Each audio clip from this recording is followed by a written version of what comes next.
Hello, everybody, and welcome back into SFBN End Zone. My name is Ryan Chabinski, back with you for a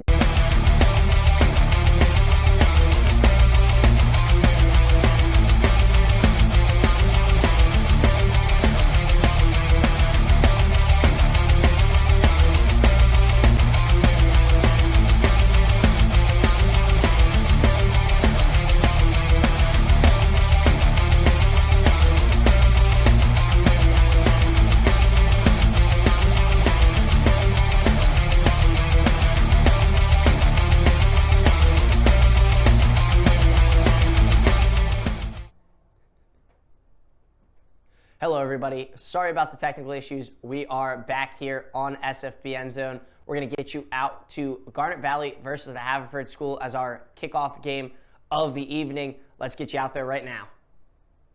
Yard line, Devono split to the top of your screen. O'Donoghue, pitch, goes to Minjoni, has to cut it back inside after a short gain of about 2. We'll give him 3, so we'll bring up 2nd and 7. At the Ford 43-yard line, just outside the 43.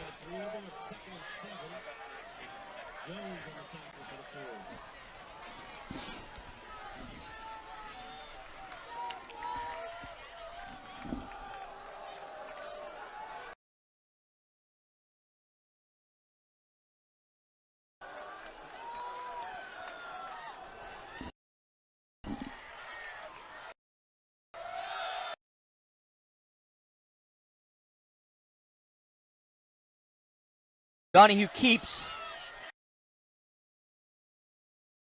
Not much there. Give him about 1.5 yards. Ford's had that played pretty well.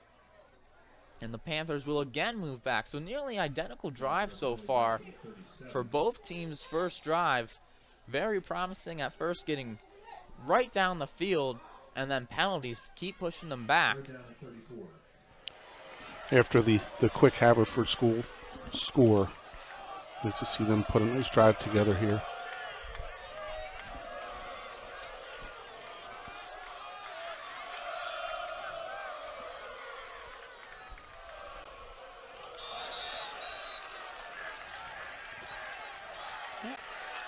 Flags from everywhere.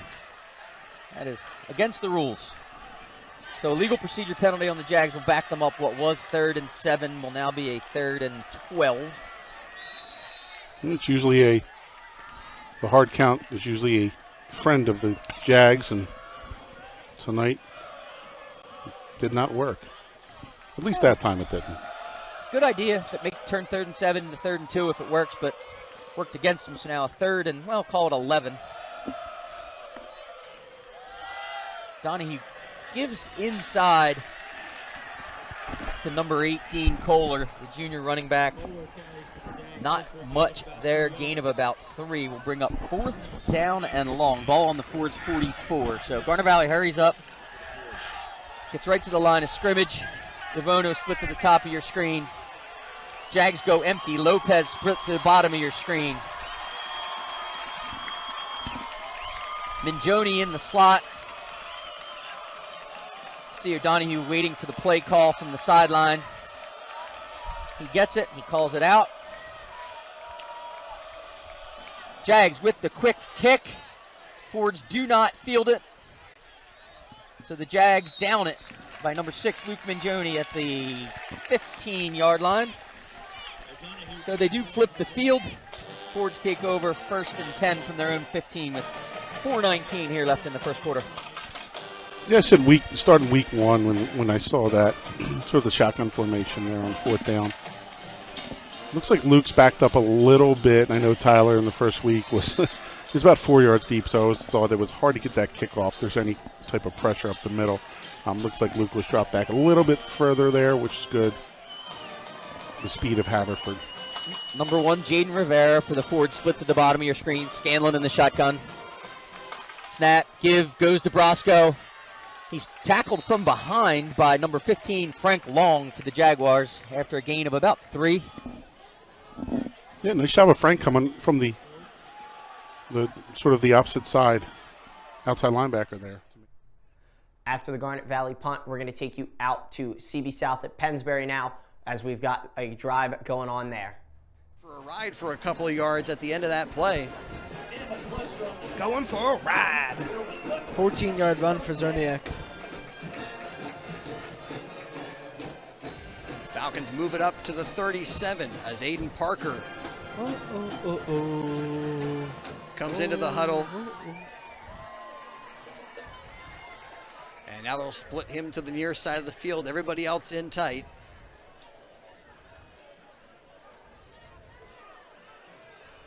And it's a quarterback keeper by Bagley. Looked like he had it in the belly of a running back, but then pulled it out because there was nothing there up front. Good job by the guys up the middle. A gain of a yard. 2nd and 9. They gave him 2 per the PA. Yeah, but not over on the far side of the field. Oh yeah. PA and the refs aren't on the same. Double wing formation. McGinney gives to the running back. And Zerniak with some heavy traffic up the middle. One of the guys there, Eddie Bowen, the Titans defensive end, helping to make the stop. Zerniak up to the 41. 3rd and 6.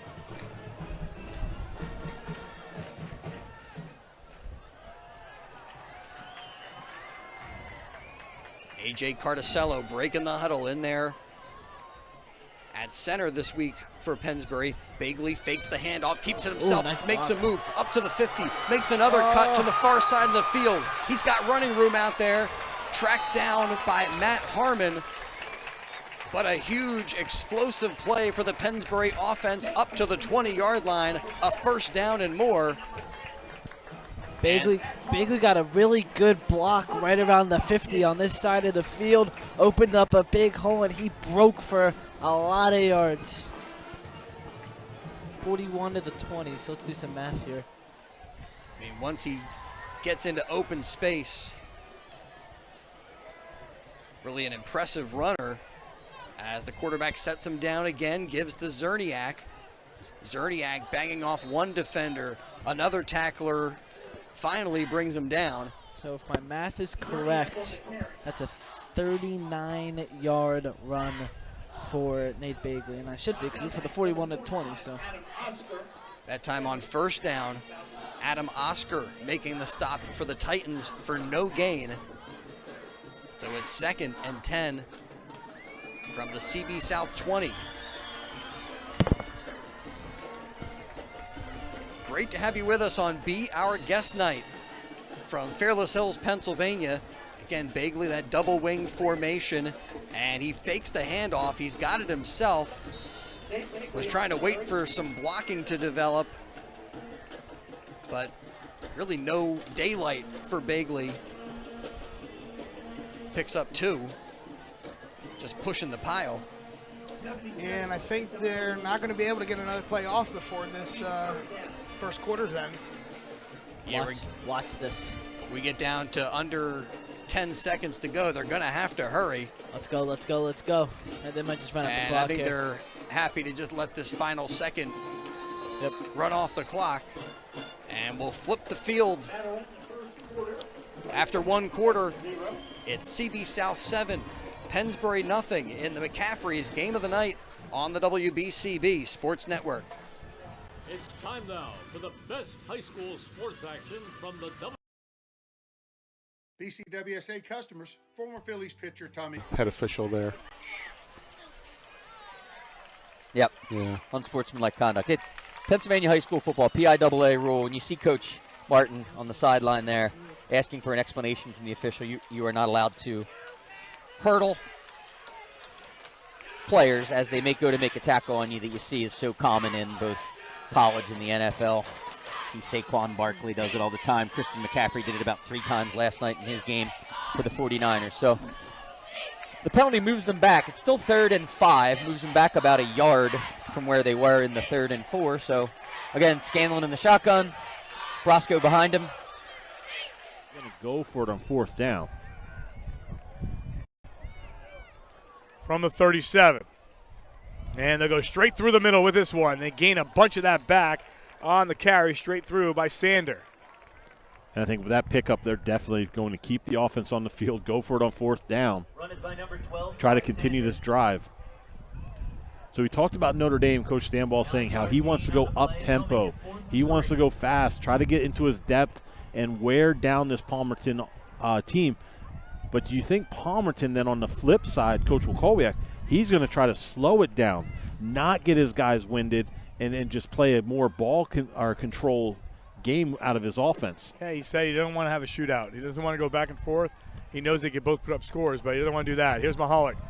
And gets through, but I think his initial I burst, believe the far side official has it as a first down. Yes. Yeah, that initial surge put him past the first down marker, so he picks up the first down. And if you're Coach Wilkowiak, I think you have to be ecstatic about this drive right now. Absolutely.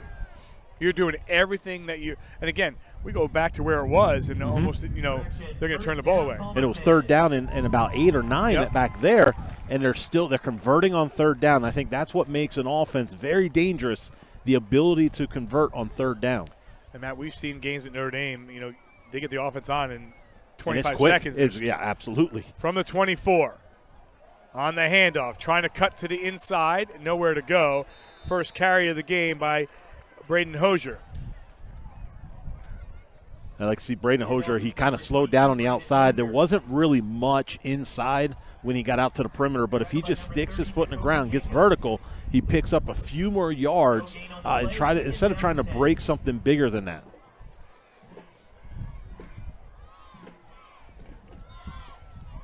I'm not going to say this is their longest drive of the season because I haven't seen all their games, but I tell you what, they're definitely relaxing. It has to here. be ball control. No time question. of possession has to be up there. Alrighty, we're going to take you inside 10. here. We're looking at to throw, but he gets a block. Palmerton If he wants to throw this one, he on does. this one. That's a nice throw over Incomplete. the middle, but it looks like it's going to be incomplete there. He was looking in the direction of Unlucky on that Sander, one. And they'll bring up 3rd down. The clock stops at 5:30. Might have been a little He does too nice tight of a window job to try to just squeeze buying that one himself into. time.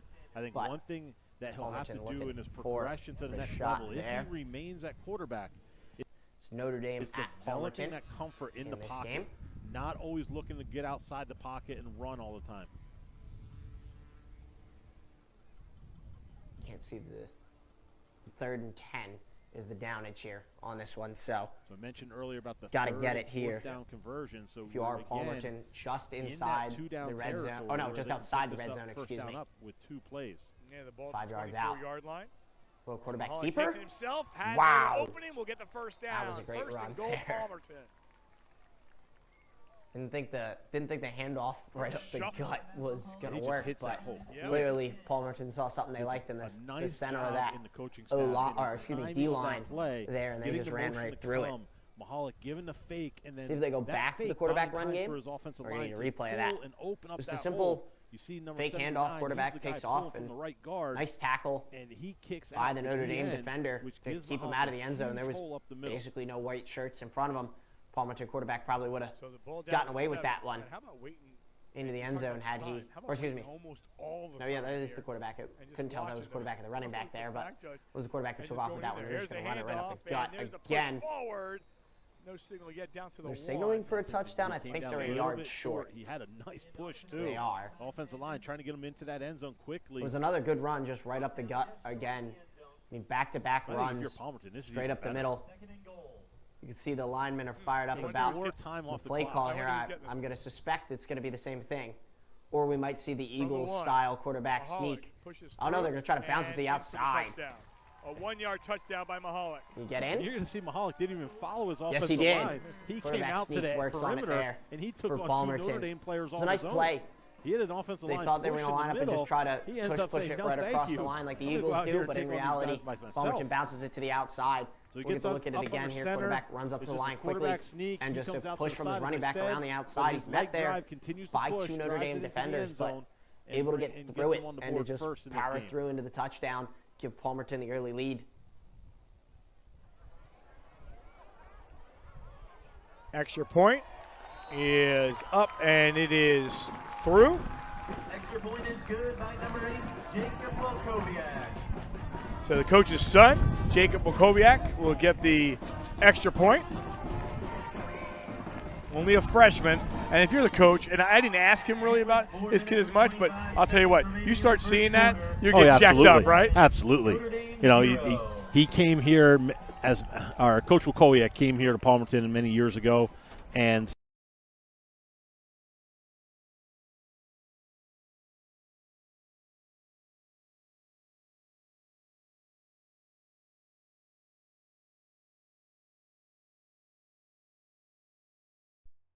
college and high school time, the 15 and 12-minute difference. How's F&M doing, by the way? Currently, they are undefeated. Oh, there you go. 3-0. Number 79, Zach Anthony, lines up to kick. So Zach Anthony has it on the tee. Already after that Palmerton touchdown, we're going to take you to Bishop Shanahan at Penwood. Shanahan has the ball. It's second down, and they are threatening at the moment. Let's get you out there. 15-yard line, and it's landing right on the QB run, and that is going to be a Bishop Shanahan first down. Yeah, I would say Bishop Shanahan's controlled the ball about 85% this game. They had possession about 85% so far. Penwood with that 15%. So definitely need to step it up, maybe get some offensive time. But on offense here, if they score here, you kind of want to go quick. Yep. Go quick, get your score quick, try to force the defense to stop quick. Leave you if Bishop Shanahan scores here, Penwood scores quick. They'll leave and then they get the ball and they get a stop. That will basically be at least 3 minutes on the clock to try to tie it up. And a great play made by the Penwood defense. Number 55, Kieran Clark with a tackle for a loss. Forcing the second and long. What a play. Clark able to burst through the O-line and was right on top of that one. Yeah, and maybe they're getting the stop now and try to force a field goal. Definitely better than giving up a touchdown. For sure. That's going to be a second and long. 8:30 to go here in the second quarter. Or a fourth down turnover. See what Shanahan has here after the stop. They're going to go with the quarterback keeper. He gets tackled down just short of the nice job there to make one man miss on that run 6 to 7 yards from their quarterback. Run, negates the loss they just took there on first down. Or excuse me, second down. For Bishop Shanahan. Moving them further into the red zone here. Do we see them go back to the run? That's the real question. You just had one get stopped and one work. So I'm going to hazard a guess, knowing college football, that they're, or excuse me, high school football. My apologies. I believe that they're going to try another run here. Judging by the personnel they have on the field, but I'm not 100% sure yet. Definitely oh, they're going to go shotgun here. For Bishop Shanahan. They have been dominating the ground game all night. Man in motion. No, they are going to run it. Quarterback keeper again, but he's taken down. That's unlucky if you're Bishop Shanahan. Penwood on a nice job to get through the blockers there and make that stop. Right away. Yeah, they're prepared for that. So now it looks like they're sending out the field goal unit. They have here. They will be sending out the field goal unit coming. Indeed, yep, Braylon. their field goal unit coming out. So we'll see if Bishop Shanahan can take the 3 points here. Salvi DeBellis, the 5'10 sophomore, the lefty kicker, has it on the left hash. Yeah, lefty kicker, left hash, everything's matching up. He made the extra point earlier. Good now snap, the good hold. 28-yard field goal comes in with some curve. It is good. It is up and 3 points there for Bishop Shanahan. A great curve, and it is up and good for DeBellis. A great stop there. I'd say that was a W for Penwood's defense. Yeah, that's definitely a W there. And now they can put it, if they score a touchdown here, they can put it on 7. I don't think they'll have enough time unless they get a 3 and out. Yep. To stop Bishop Shanahan and enough time before we go to half. They've controlled the clock, though. Heavy. Already after that Bishop Shanahan field goal, we're going to take you back out to Notre Dame at Palmerton. Palmerton leads 7-0 at the moment, but Notre Dame's on the 20. They're threatening, trying to get themselves back even. Let's get you out there. You have to. 4 or 5 yards a clip. You know, they had to get to that fourth down, and they're moving the chains. Absolutely, and if you take that first drive out of the equation where they missed the field goal, I think this is what Coach Stanball and his staff want to see out of their offense. So you're getting a heavy dose of Ludlow tonight with Vassallo in there on the line. On the quick toss play, cross to Jason Blacknall Farmer. Coach talked about him heavily in the when we were talking to him in the pregame. And I think that's another play when those receivers, as said about Hosier earlier for Palmerton, that time Blacknall Farmer trying to dance around a little bit too much. Just stick your foot in the ground, get as much as you can. You have a lot of pursuit coming your way. If you can make the first guy miss, it's great. Get upfield, get some yards, and then live to see a play or another play. They can get a first down right around the 6-yard line. Darno has time, throws, and that one, I don't know who that was intended. I think it went to the right receiver, but there was another receiver that came across.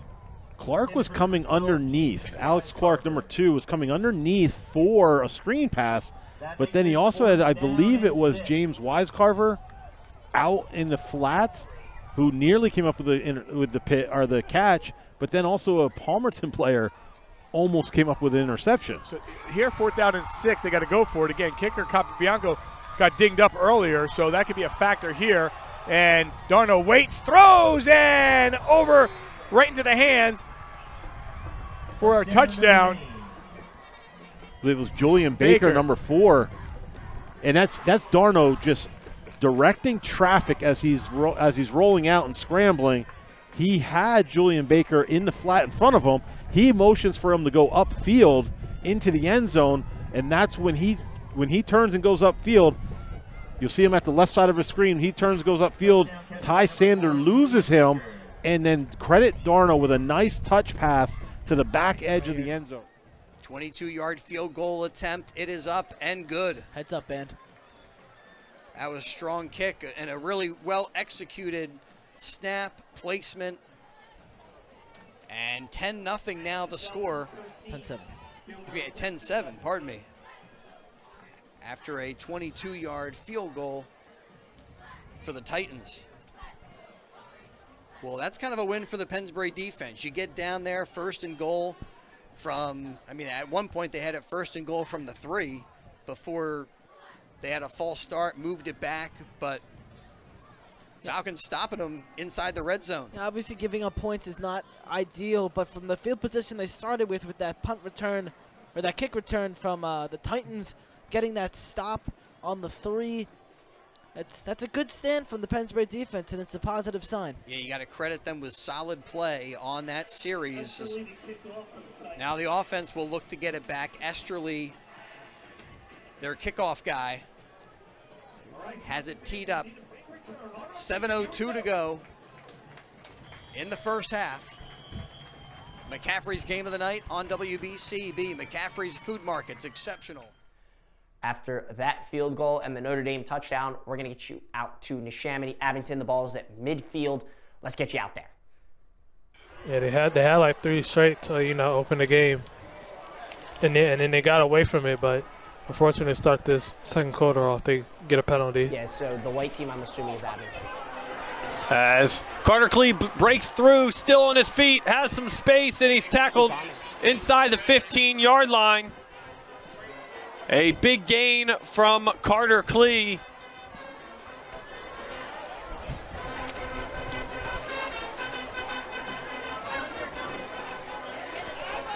And flags on the play. Everyone moving back, so assuming it's on the Skins here.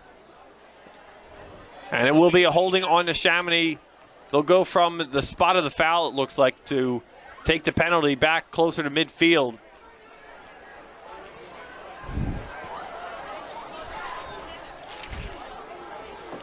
Second down and about 7. Ball marked at the Abington 47-yard line.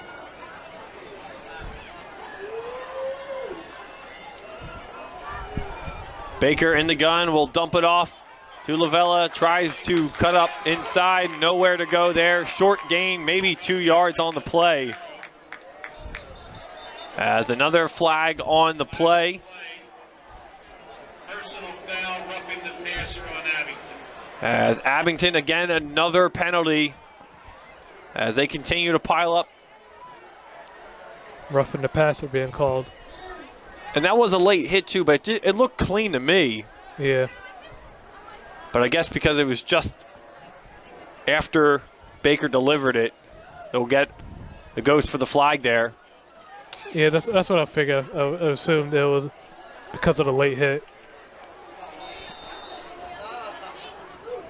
Neshaminy tries a hard count there. First down and 10. It'll be 1st and 10, ball in the 32. Baker tossed it to Lavella, who cut to the far side, spinning, and tackle, maybe a loss of 1 on the carry.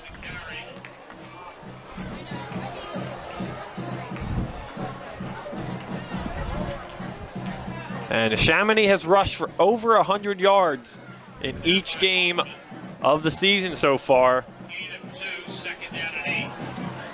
And what's most impressive statistically for them on the ground, 225 yards in a Week 3 loss against Downingtown West. And what was a shootout in the first half. Neshaminy 130 yards, even more specifically, on the ground each week. Lavella on the carry again, gets the first down and some more as he is tackled out of bounds. Just mark him at the 17-yard line. It's another first down for Neshaminy.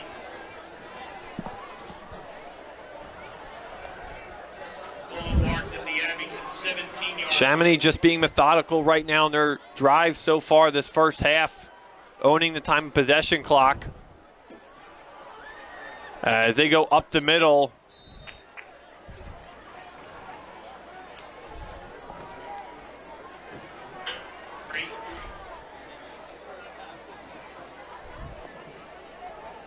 Gain of about 3.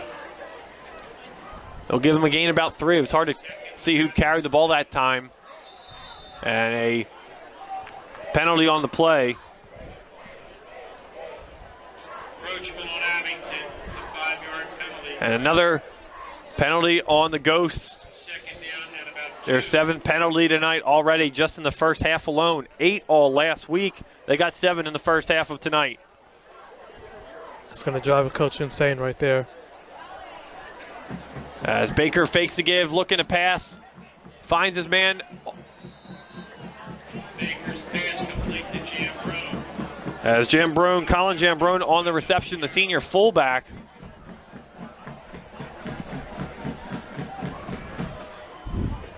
As Jambrone was pushed out of bounds. Bring up 1st and 5 inside the 5-yard line. Neshaminy showing that balanced offense that they had back in Week 1 against Kensington.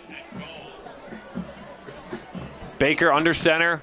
He'll give it off to Klee. Klee pushes the way forward into the end zone. Touchdown, Carter Klee.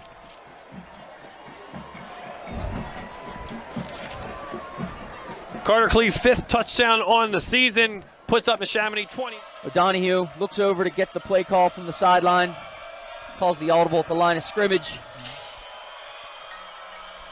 Give goes inside. 1st down and more. Kohler inside the 5. They will mark him down at the 4-yard line. 1st down, Jaguars. 1st and goal from about the 4.5. 2:50 left here in the first half. I know you won't see the Jags get a score here, but I know that you want to try to give the ball back to Haverford School with little time as you could, because they move the ball up and down the field so quick in the first half.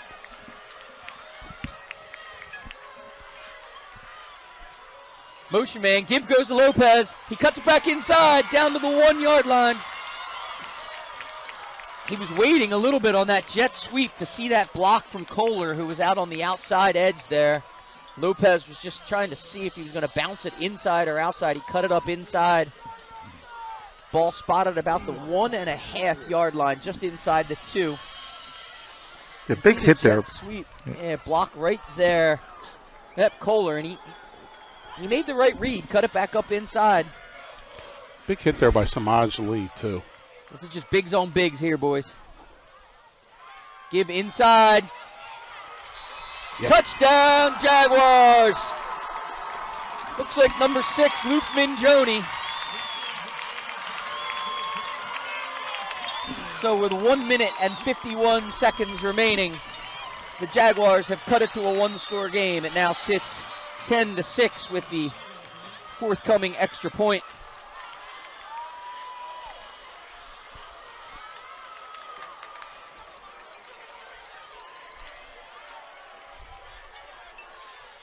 Not sure what the discussions between the officials on the field is, but after that Garnet Valley touchdown to cut the lead to only 3 points against the Haverford school, we're going to take you out to Bishop Shanahan Penwood again.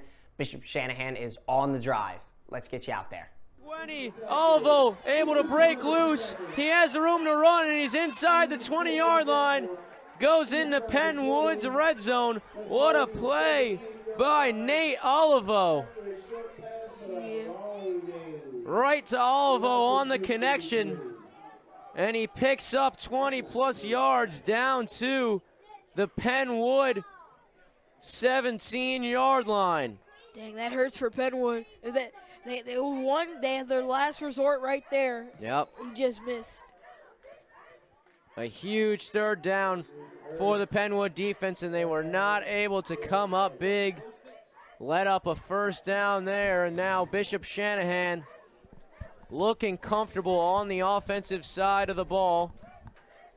Definitely. They will have a first down with 3:30 to go in this half. Yeah, they definitely. That definitely hurt for Penwood though. To get that last second play, and they're probably going to come out of this with time to try to score again. It's right. He's going to take the snap, and he gives it off to Olivo once again. And Olivo racks up 4 yards on the sweep. Yeah, wind is blowing.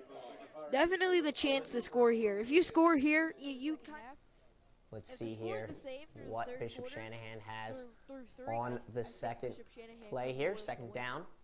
Bishop Shanahan looking. Oh, looks like they were going to go for the end around, but instead they go right up the gut again. That worked for them on the previous drive. Carry by number 4, Patrick Gallagher. He went up the middle and got a few yards, and now it will be third down here. Third and 4 for Bishop Shanahan. Bishop Shanahan at the 12-yard line. Yeah, definitely there. They're looking to convert.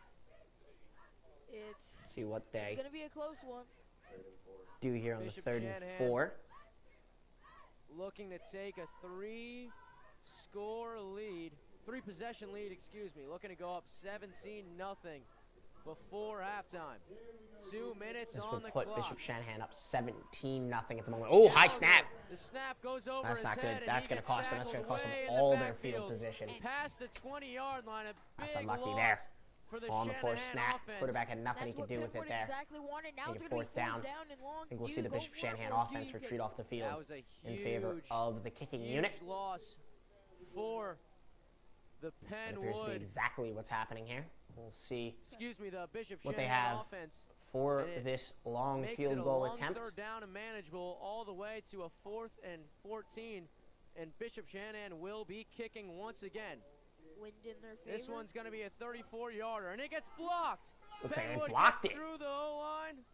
Wow. And they Penwood are able to come out block it. with the football The bell on is the looking to blocked field goal. get his second That's field not goal something you up see every through day, the uprights, especially in the and high it school gets game. blocked. No chance there. And now Penwood's off uprights, and it gets blocked. No chance there.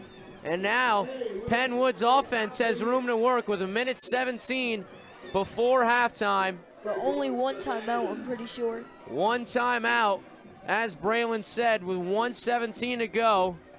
Penwood looking to get on the scoreboard. 10-0. Can they get 6 before halftime and make it a one-possession game? This is something here. They're definitely gonna pass it. That's all I gotta say. Running here will be a bad idea. Cobbs passes it out to the right side. Leads him a little too much. That was Caval Clark, the intended receiver. And that went nowhere. Caught it right at the line of scrimmage. And it is going to be 2nd and 10 for Penwood at their own 23-yard line. Okay, here we go. Penwood, that pass was incomplete, and let's see what they got here. Cobbs looking downfield, lets it loose. It's intended for Clark. It is almost intercepted. It was number 10, Anthony Aquila. Anthony Aquila almost had the interception there right at midfield, but was able to break up the pass nonetheless. It looked like they were looking for Clark once again on the 2nd and long, and now will be 3rd and long. 3rd and long here, and they almost got picked off. That's happened now 2 times. They almost got picked off trying to throw to Clark. Cobbs a little irresponsible with the ball here in the first half. Still no interceptions yet, but has definitely thrown some questionable passes. And it looks like Penn Wood wants to talk things over before this crucial 3rd and long before the end of the half.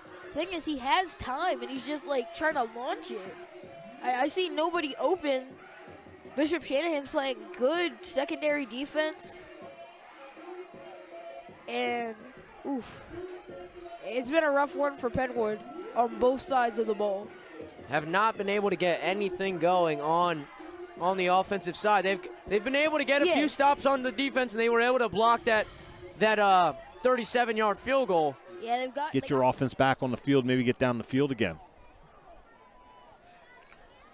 So Ludlow back to punt. This should get a positive roll. Well, so much for that. Actually comes back. And it will be Palmerton starting from about their own 26-yard line. So if you're Coach Wakolwiak, you have 8:44 left on the clock in the half. Can you milk that clock, this drive, get another touchdown knowing you get the ball to start the second half? So you get a chance, as I always talk about, you get a chance to double up.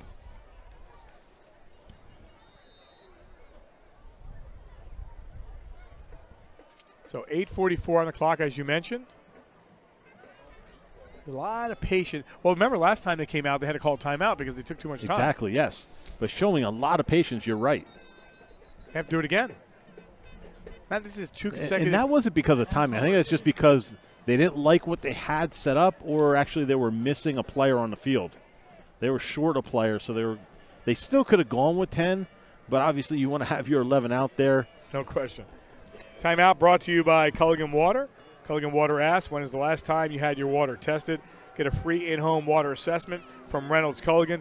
Visit yourwater.net. Like, it's Snoop. All love to Snoop, obviously a legend, but he didn't need to be in that song. I just felt like it wasn't like his, like, you know.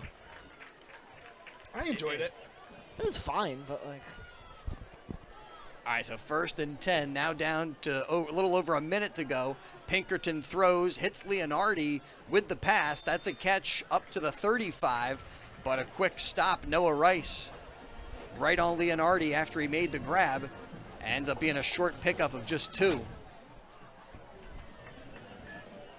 Quickly to the line of scrimmage come the Titans, and they'll clock it. Lame. Pinkerton throws that one into the turf to stop the clock with 44.6 up on the first half clock.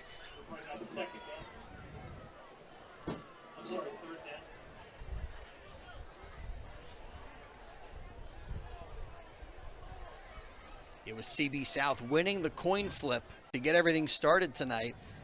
And like so many teams do, they deferred their option to the second half. So it will be Titans getting the football first. Last call for 50-50. Down We here. got it all here. Oh, Leonardi with outside some running run. room up to the 25 to the 20 before he is pushed out of bounds by Nate Bigley. Oh, nice run. Nice pickup. They needed that one. They got out of bounds as well.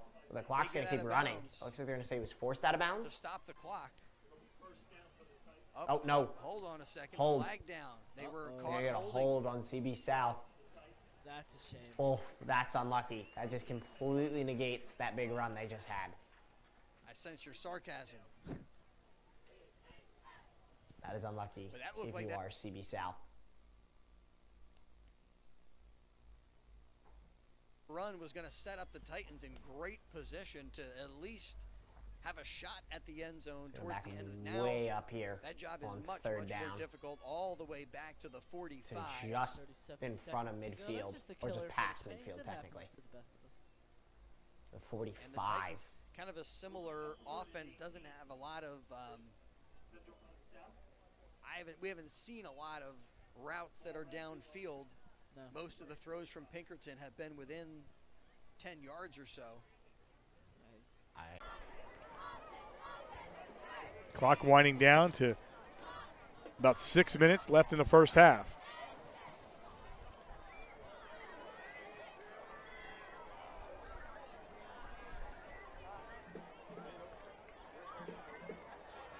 This is the first time as Sanders takes that. I believe that's 3 straight plays that Mahalik has not run with the ball. I don't think he has not run this entire series. Right. It's been Sanders and throwing the ball. Off to number 12, Ty Sander. Tackled by number 77, Tom Kasiba. Well, the crowd's quiet. They're like, wait, why is number 2 not doing anything? No, this is a big play here because look where the ball is on the field. You know, you always say, oh, they're going to go for 2 downs here, and I think they still will, depending on what they get here. And I think it's important to see what they get out of it. From the 44, Mahalik again will go to Sander. And Sander will dive forward. He'll get right to about the 40, so about a yard and a half short maybe. Yeah, yard and a half short. Like to see. It's interesting to see what Coach Wakowiak does here. You have the size of your offensive line. You have the strength of Mahalik running the ball. Do you just get up under center like you did for the touchdown and just push forward for that first down? Now we'll see what happens here. So 4th down and a long one. And they'll go from the gun. And again, it's given up. And Sanders is going through inside the 20, inside the 15, down to the 14. So number 12, it's been his drive after scoring the touchdown the last drive. And you have to think, is that playing into their hands? There again, you see Zach Anthony, you see the right tackle for Palmerton, Bo Staler. They're the ones pulling. I'm not sure if that's the first flag. There was flag earlier. Mahalik first carry there for him. Back that wasn't called previously. Alrighty, guys, we're back in here now. We got a flag on the field. Happening. Notre Dame at Palmerton. It's a 14-7 game still. Palmerton got the lead back. Again, we do apologize for the technical difficulties, live production. Something's always bound to crop up here and there. So we apologize for that, but we're back with you now here at this game. Let's see. Looks like it's going to be on Palmerton, backing them up big time after that big run. And that all depends on how much time is left on the clock when you punch it in. Can't tell exactly which down it is. I want to say it's going to be a replay of first down, but I'm not sure. 30 seconds right now. Either way, Palmerton sets back up in their offense. 5 minutes on this drive. Mm-hmm. 3 that's a long down low time. here, 1 up high, near side, 1 in the backfield. It's going to be a bootleg. Quarterback surveys the field. He doesn't see anything. Now he throws it wide open in the middle of the field. He's able to find a receiver. Got lucky there that his offensive line was able to hold up there on the blocks for long enough for him to roll out on the bootleg, survey the field, and go through his So 2nd and 5. probably third or fourth option on that play. He's running one of an his out route. receivers able to to bust it open there. So he's behind the and to defender. get He stops, the works ball. back inside. See what they draw to up give here on this Mahalik an next option play. It's if going to he's be running 2nd out of and space. 5, it looks like, after that long pass. I would suspect it was probably a 1st and 20 or so on that previous play. There's still time there. We'll see what happens. they Here's do here. Mahalik. Run another bootleg, Ball sits maybe? at the 9 Nope, yard they're going to line. run it right up the gut here. Sander Ooh, inches good closer, job by the down to Notre about Dame the offensive 5.5, line there 6 yard line. to rally to it. Maybe Or just defensive line, excuse me, over to make a stop or just under on that 3rd run. and 2. Making it Right around looks like 3rd and 3rd 2, down. it looks like. 3rd down and 2. These are going to be 2 interesting calls out. If they don't get it on 3rd down, do you go for it on 4th or you see what kick they the field have goal? here. Well, the way they haven't On stopped 3rd him yet. down. I think you go for it, right? I think that's the decision that you go with right now. So 3rd down and 2. 3rd and 2. They're just going to run it right up And the they'll go gut. on He's the in ground. there. Won't matter. Won't matter. Sander back-to-back Palmerton touchdown. Because Make we it talked 20 about it, it doesn't matter. to 7 now. We'll This time stay from for the 6 extra yards. point for Palmerton here and see what they've got on that one. But that run was all too easy for Palmerton. Just simple handoff right up the gut into the end zone. Oh, fireworks. Fireworks continue. Palmerton out here getting official with the fireworks. Looking like an Eagles game after they score. Matt. Palmerton will set up for the extra point here. I am. Wow. Brilliance. I'll tell you after this play. That one's going to be good. Palmerton extends their lead 21-7 now. Late in this first half. So you get a replay of the run again here. Again, it's just a simple handoff right up the gut and into the end zone. Can't ask for much better than that if you are Palmerton on the way you drew that play up. It's amazing that we're just talking about 3 touchdowns. Yep. It's amazing that we're just talking about 3 possessions. 3 possessions in the half. We're not wrong by that, are we? No, that's correct. Right, they didn't punt. They didn't punt once. They didn't have a turnover on downs, right? No, that I can remember. I think it's been 3 possessions, 3 touchdowns. Very, very efficient. Third down conversions, picking up off of penalties as well. Big drive coming up.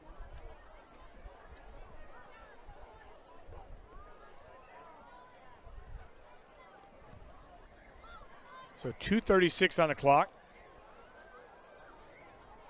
And you always say you want to take some momentum into the locker room. If you're Notre Dame. 2nd and 4. As the clock continues to tick down. And Neshaminy showing no particular hurry right now. Still 3 timeouts in their disposal. Baker takes the high snap. Nice swing pass over, caught in some space to the 20, 30. Still on his feet. Up to the 15-yard line is Michael Sassano. Sassano, the sophomore receiver, a big gain. As there is Neshaminy's first timeout to the 25-yard line. First time, I believe, being used today. Yes, it is. As, okay, it's been a back and forth first half. Very exciting to this point. A big play there from Colin Baker to Sassano. And they're just having their way with this Abington defense. Yeah, finally, in their territory with enough time to actually do something to get some more points on the board and separate themselves from this Abington Ghost team. Still 53 seconds to go. Chamonix 25 yards out. Caden DeCastro could kick a field goal if needed, if the Abington defense holds up here. They stifled Harry Truman in week 2. They did lose that game, but 13-6 final. Did not give up too much. And then they're already we're down to crunch time here. Couldn't handle at the Penbridge first offense half. So last week in the loss. To 28 game. The 52 Chamonix seconds tied left Penridge in this first on half. this Abington defense in just one half. What happens here? Colin Baker back to pass. Has the man deep, free rusher. wide open in the back of the Able end to get zone. the throw off though. It looked flag to be comes out. incomplete, Probably broken up roughing there. the passer. Yes, we got a late flag being thrown. The call is going to be here by the officials. First and 15.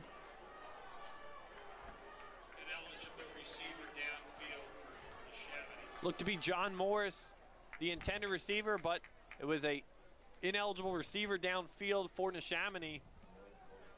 Ineligible receiver downfield is the call by the officials. I'm not sure who was. I don't know if you saw Makai anyone out of place there. Yeah, not too sure on that one. It was a late flag, so yeah. The offense here. I thought it was going to be something, kind of roughing the passer, but I'm like, I saw him get to him as the ball was being thrown out, so it couldn't be that. Outside. Ooh, able to get the edge. Well, nonetheless, Neshaminy will take the penalty on 1st and 15. Give it off to Carter Klee. So you got out of bounds too to stop the clock. Neshaminy will take its second timeout in the first half. Still plenty of time. 8 yards here to score. On the carry does Klee. No correction. Looks like so Neshaminy with one timeout left. To stop Abington the clock still with all 3 left to go. as Neshaminy's trying to put more points on the board before the intermission. A lot has happened here in the second quarter. Carter Klieg got the scoring going with 7:47 to go. Put up Neshaminy 21-7. It was a 5-yard touchdown run. As Abington answered right back, a beautiful pass from Anthony Persanti to Ryan Smith. As the Ghosts tried to close the deficit 21-14. That was with 6:30, so a quick strike from Abington. And then Neshaminy answered again right back. Lucas Stewart into the end zone to put Neshaminy up 28-14. And Damasio Cooper with the interception. Neshaminy down here as they're driving again. Lining up for the throw. He's hit as he throws. He's able to middle make the to John pass. Morris. Morris short of the first down on the 2nd and 7 play. I don't think so he did. I think third he's going and to be maybe just 1. short. Yeah, 3rd and 1 it looks like.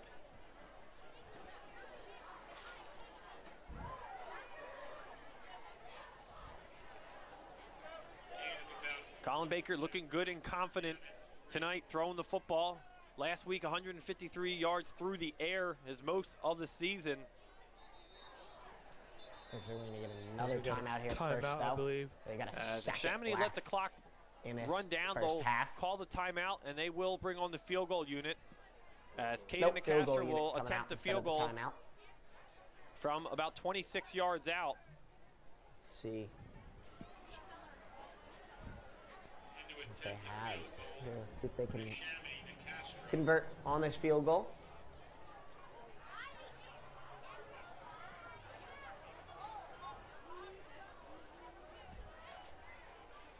That'll be Nicastro's one of his longest of the season on the attempt. Neshaminy first time playing on natural grass as well with their new turf surface.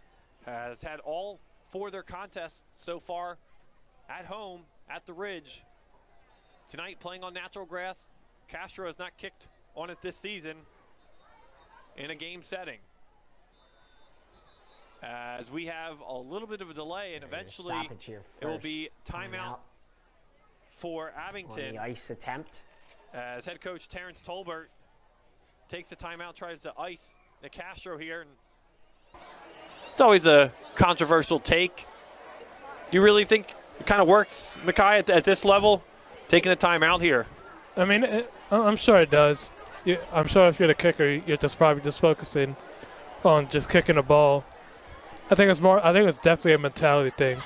So, depending on the kicker, it probably does have an effect on them. But then again, it probably doesn't. So, Nicastro will come out and attempt this field goal as head coach Steve Wilmot for Neshaminy comes out with last-minute instructions for his team.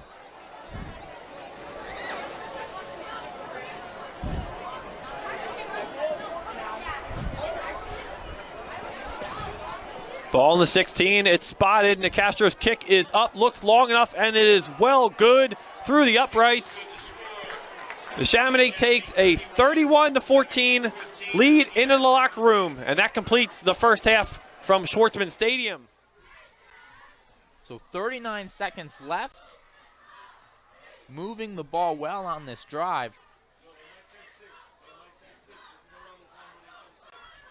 Second down and about 6 to go. Ball on the 35-yard line. Ingram getting the snap. Has a man, but almost picked off. Unable to haul it in was Lou Gaddy. Had it in his hands, but bounces out.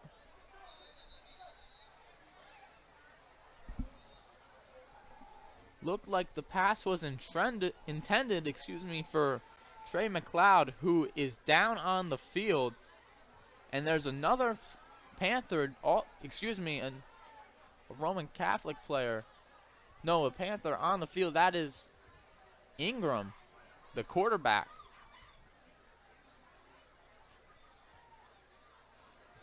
Huddled up around him. McLeod did get up.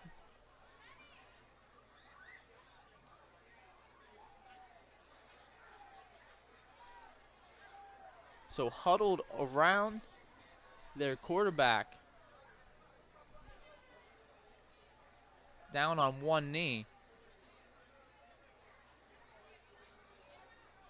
They motion to the sideline for potentially a replacement, but we'll see if he can stay in the game here.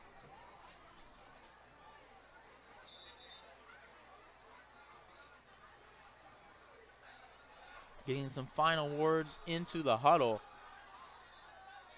We'll see if Ingram stays on the field, but he will have to come out for a play. We'll see if it's just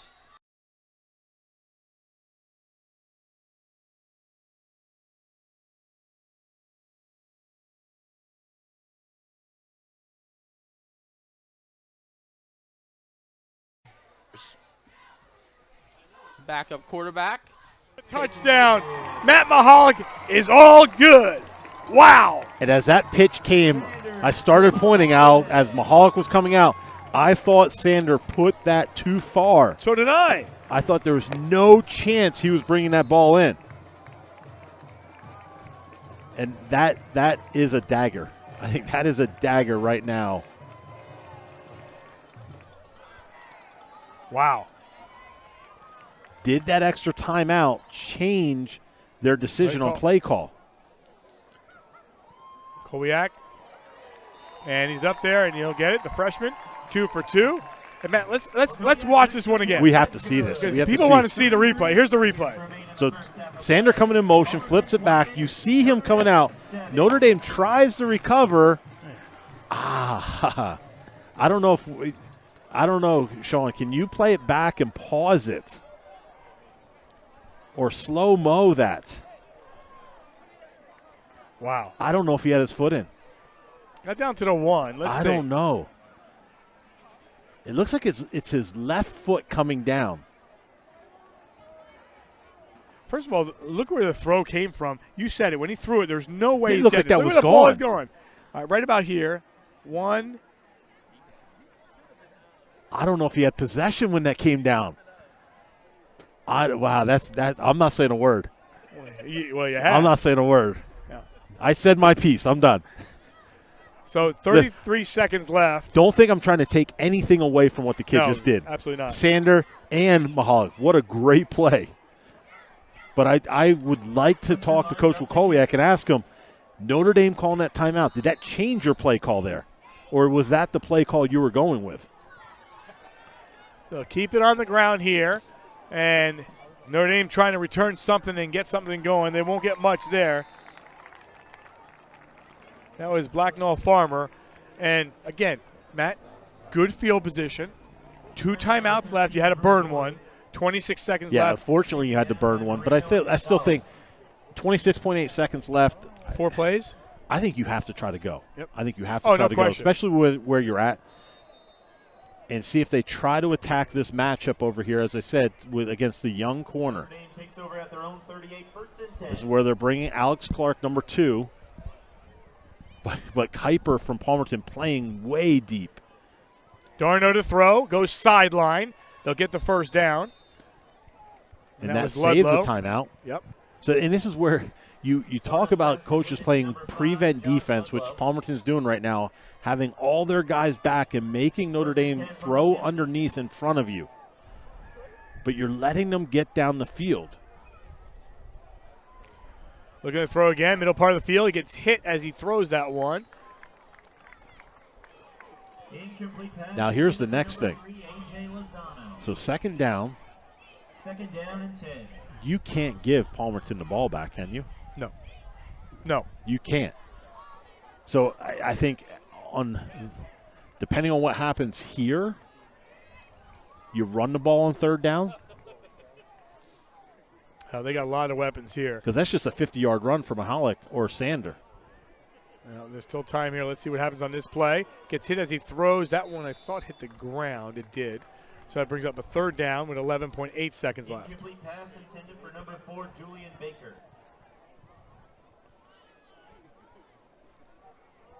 3rd down and 10.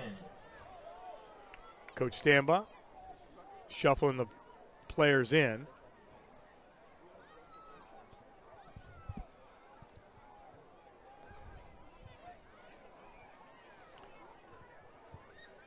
Ball right at midfield.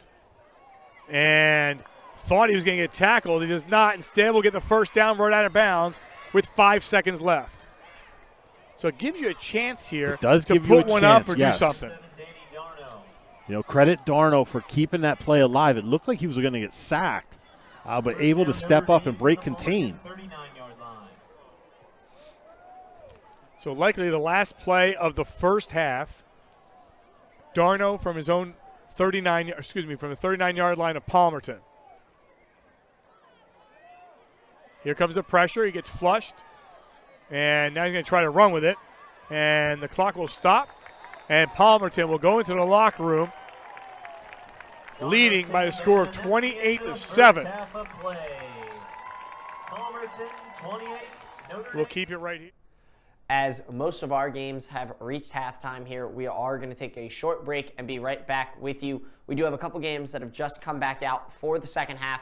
So when we get back, we'll update you on halftime scores and get you out to those two games back for the second half of action. We'll be back with you in just a couple moments right here on SFBN End Zone.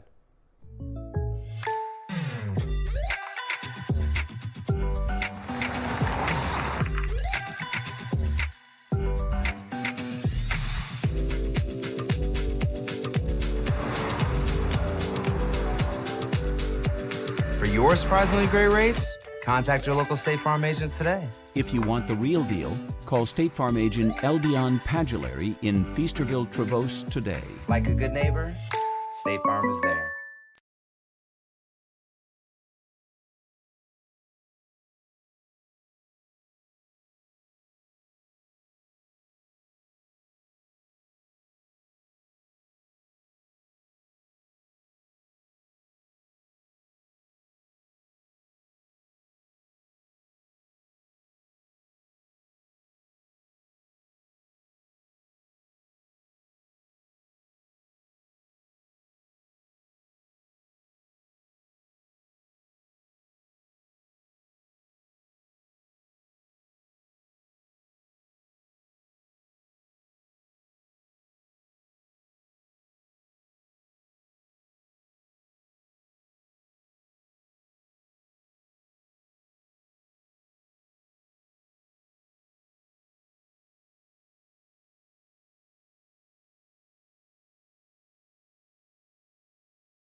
Hi, I'm Tommy Green, former pitcher for the Philadelphia Phillies.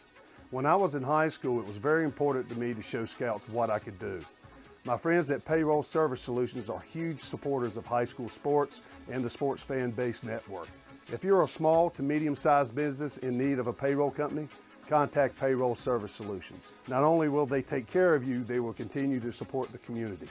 For more information, contact Payroll Service Solutions at 215-624-0922 or 866-PAY-EASY. Hi, I'm Marty Bystrom, former pitcher for the Philadelphia Phillies. In my experience in Major League Baseball, I know how important it is for high school athletes to gain exposure. My friends at Payroll Service Solutions are huge supporters of high school sports and the Sports Fan Base Network. If you are a small to medium-sized business in need of a payroll company, contact Payroll Service Solutions. Not only will they take care of you, they will continue to support the community. For more information, contact Payroll Service Solutions at 215-624-0922 or 866-PAY-EASY.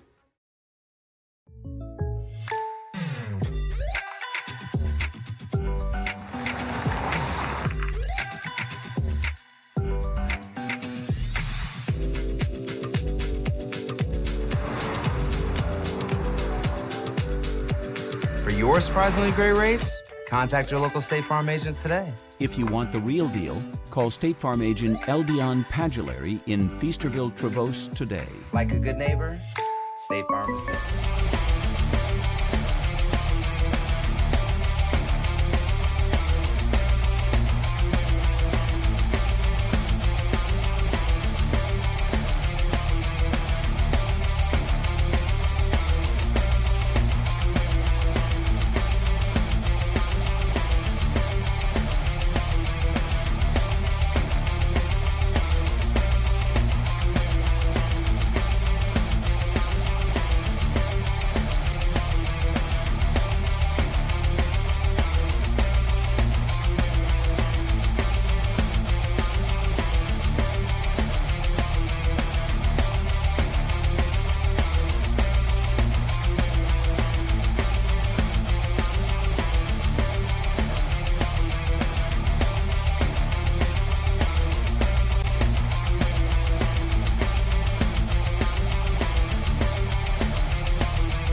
Welcome back into SFBN Zone. Once again, my name is Ryan Chaminsky right here with you on a beautiful Friday evening. We've got 3 games that are still in halftime, 3 games that are back. So we're going to get you out to where it all started this evening, back to Haverford School versus Garnet Valley. Let's get you out there. In this second half have something they've seen over there on that left side. They've run jet sweep, they've run toss, and you know they've been successful with it. So whether they think they have numbers advantage out there on that side, they've gone back to that well now, and it's working for them.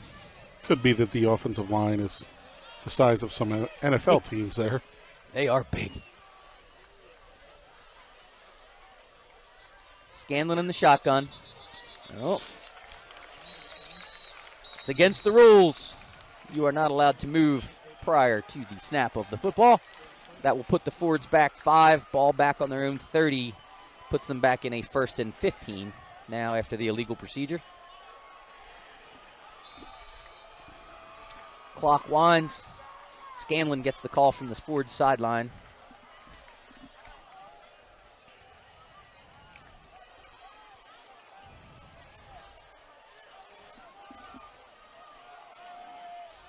Rivera and Katkowitz split to the bottom of your screen. Give goes inside underneath to Bosco. And he's still running. And he's still running, but not eventually brought down by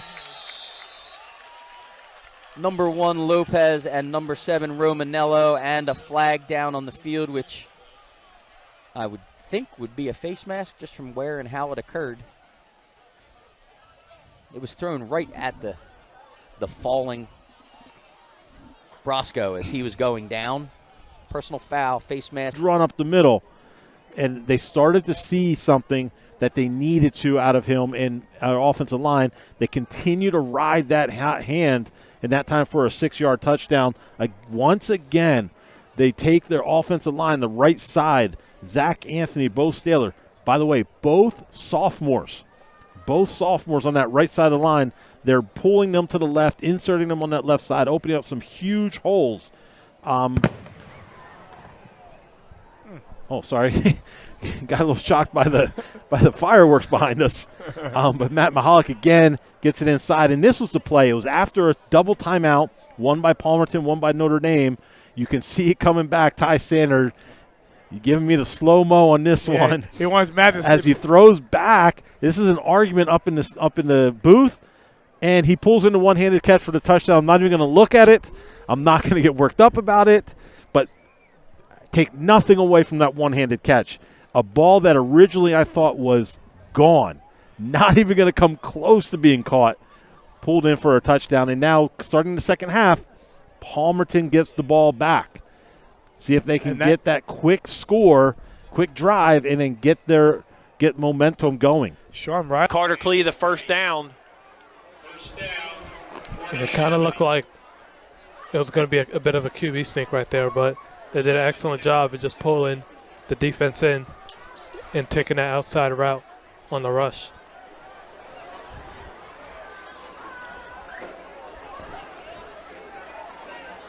Under center, Baker will pull out, elect the throw. He's got a man wide open. It's Frederick again, diving into the back of the end zone. They say incomplete. They said he did not complete the catch. It looked pretty good, but he did slide and possibly trap the ball underneath him. Oh, what a play that could have been. Yeah, that play looked very similar to the first touchdown that they had in the game. So that's very, very interesting right there. It absolutely looked like the exact same play, Mackay. Frederick was wide open in the exact same spot he was for the touchdown in the first quarter. Yeah, I mean, he was wide open in that first possession. He was wide open again here. So obviously that play works. 2nd and 10 from the 16. They'll go back to Klee. Klee goes up the middle, breaks a couple tackles inside the 5-yard line. Be marked maybe at the 3.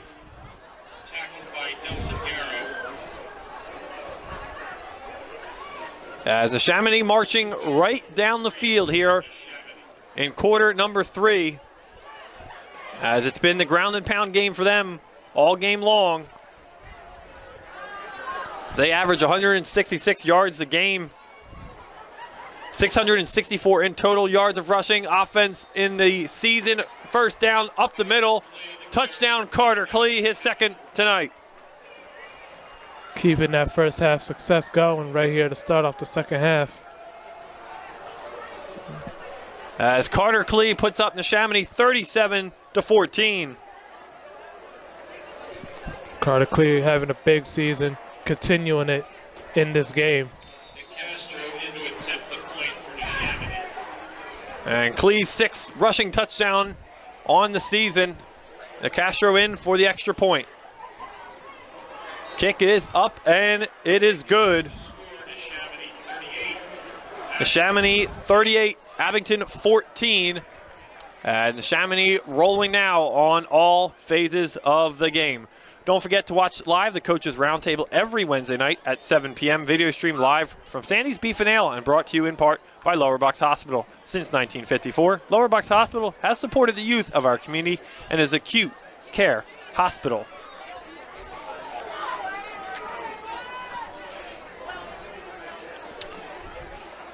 Don't forget, if you miss any of today's action, you could read all about it in tomorrow's edition of the Trentonian.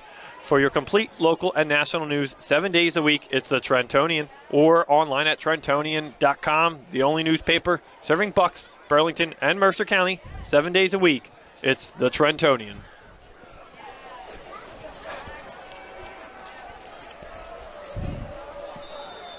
So De Castro's got the ball on the tee this time. He is ready to kick things away. As Abington will go back to work offensively. A lot to do for them. As it is returned to about the 21-yard line. As Neshaminy's offense has scored on every possession tonight. So far, no punts, a clean game. They've taken good care of the football, Makai. They have 4 fumbles, most recently coming in the last couple weeks, but they've taken really good care of the football, especially running as much.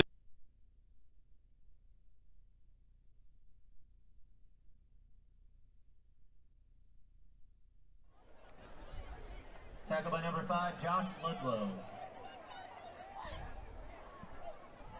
Second down and 9.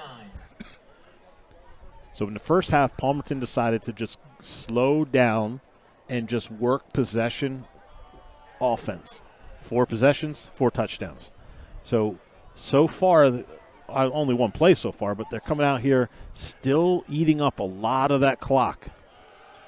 Mahalik. And quickly third down.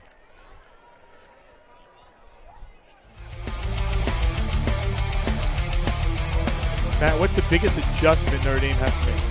I think what they have to do is get their 4 front guys. They're mixing between a 3-man front and a 4-man front. I think they need to keep the 4-man front up there, but their defensive ends need to pin in Mahalik and then let their D tackles and their 2 inside linebackers be the ones to fill the gaps. Mahalik now runs straight through, and Mahalik will be taken down at the 40, and for the first time tonight, we'll see a Palmerton punt. Will we see the punt? Yes, we will.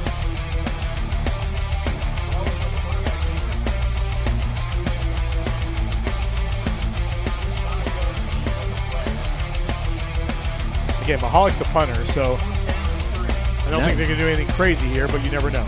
I don't think so, but that's a win for Notre Dame. Coming out of the half, being able to get a 3-and-out quick and get the ball back into your offense's hands.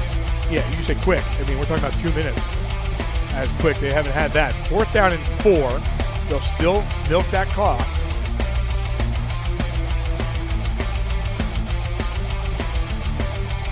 And Mahalik will put this one away. Let's see where they mark this one. It's going to be right close to the 40-yard line, 38-yard line or so.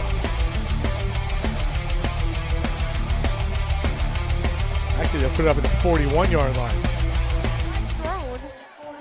They might be taking this back. Or it might be a late flag, and they might just, like, move him up to where he got spotted and then take, like, 5 or 10 yards off. Let's see what the flag's about. It was Aquila for Bishop Shanahan stopping Williams on the run. But that was all the way to just past the 40-yard line. They're going to call unnecessary roughness on Penwood, and is that going to take them back, or is that going to, like, it looks like that's going to take them back. It's going to take that play all the way back. It was around a 40-yard run for Williams. So it's going to be a first down nonetheless. But they moved up from the 25 to the 40, 46.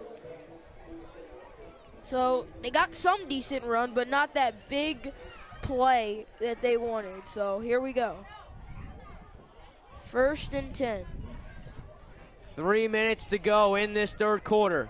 Cobb is looking deep. Looks like it's going to go way over the head of Clark. I don't know what Cobbs was going. I think gave Clark no chance there. Yeah, he was giving somebody. Guess he just overthrew it, and that proves he has an arm. So maybe they might go for these little air out touchdowns. That's what they did last year. It was either a run play or airing it out downfield. Now Penwood is like they're going cross passes and stuff. They're doing stuff like that. But last year was just either a very deep pass or a run play. It's Williams. He gets it again, and he has a lot of room. Williams, back-to-back great runs, and that's going to move the sticks into Bishop Shanahan territory once again, and it's going to be a first down for the Penwood Patriots. Under 3 minutes, but Penwood, the offense is starting to erupt. Coach, I think the coach is hearing to do. Cobb hands it off again, and Penwood racks up about 2 yards on the carry there. It's going to be 2nd and 8 at the 40-yard line of Bishop Shanahan. Yeah, Penwood is pounding. And it was not a big run, but a nice run for a gain of about 7 or 8. Looks like 7. Yeah, 7. And now it is 2nd and 7. 2nd down. Williams gets the carry again. Stays up on his feet, and it looked like he was tackled just short, maybe right at the marker, but the officials will say a yard short of the first down marker, and it's going to be a 3rd and 1. Williams really picking things up in this third quarter. Yeah, definitely. They're picking up the run game at that. The O-line's blocking, and timeout, it looks like. What? They're going to move the chains because it did look like Williams stayed up. He was able to put his hand down into the turf and keep his body up for another yard there, and they will move the chains. It's going to be a first down at the 33-yard line of Bishop Shanahan. Penwood cannot afford a turnover here. This has been big for them. Penwood knocking on the door again. Williams, the hot hand, gets it again, but he gets tackled at the line of scrimmage. It's going to be a 2nd and 10. Stays exactly where the first down snap was at the 33-yard line. 1:20 to go in this third quarter. Penwood knocking on the door, still looking for their first points of the night. Yes, it's 0-16. Time's starting to tick. We're about to get under a minute. If Penwood could score under a minute, I feel like they have the best shot they ever had at this game. It looks like they're not trying to pass. They're trying to avoid that at all costs because now they're getting good run game plays. But let's see what they do here. Penwood needing a score, a stop, and another score if they want to tie this thing up, along with 2 2-point conversions. And a false start on the offense. But they got to take it one possession at a time. This could be a daunting task, 16-0, but if I believe if Penwood does take it one possession at a time, they can make this a game again. Bishop Shanahan's defense looking to stay strong and still pitch a shutout to Penwood here tonight. The offense is knocking on the door, another run. Another run there to Deshaun Williams. Just past the 35-yard line goes Williams. And now they're probably going to have to pass it. Something that the coach is probably have been trying to avoid. And now they're going to have to pass it. Let's see if they can get this first down. They might run another play, but they really don't have to. It is going to be a 3rd and 12 on the 34-yard line of Bishop Shanahan. The Patriots. Looks like they may be letting the time run out here before. Yeah, time's going to run out. And there we go. Oh, it looks like they were trying to get it off. They just didn't see the time. It looked like they may have gotten the snap off, but the officials say no. That is like the end of the quarter there. Yeah, now we go to the fourth quarter. In a tight game still. Penwood has a chance to pick it up. Let's see if they can do it here. By Neshaminy, but a flag on the play. I might have to disagree with that one right there. And they'll say pass interference on Neshaminy as Ryan Smith, the intended receiver, is shaken up on the play as he limps back to the huddle. And he'll go down now on the side near Neshaminy's bench. He took a big crushing hit, Mackay, there from two Neshaminy defenders, pretty much sandwiched him in between. And I guess that's what the flag will be about. Yeah, he took a big hit, but I just felt like everybody kind of played towards the ball. Like nothing was malicious about it. Right. Nobody, kind of leaned in. They all had their hands up to try to catch the ball, but unfortunately he caught the brutal end of it.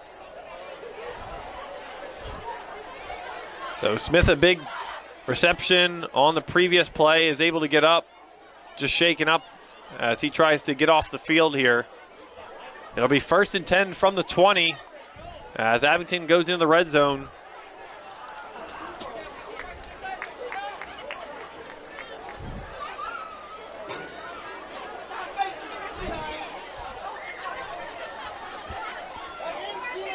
For really the first time since the first quarter in the red zone area, as last time they were down this far, it was a 31-yard touchdown by Ryan Smith.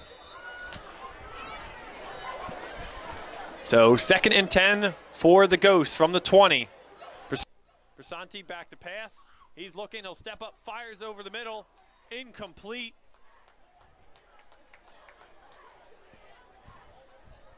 A great throw there, but just couldn't find his man. It looked to be River D'Angelo, the junior receiver, the intended man there.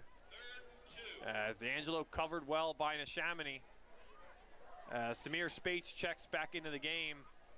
Glad he's back in and okay. But it brings up a critical 3rd and 2 now for the Ghost offense.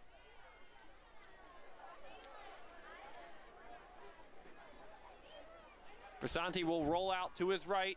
He's got pressure in his face. He fires to the end zone, incomplete. Had Braden Davis,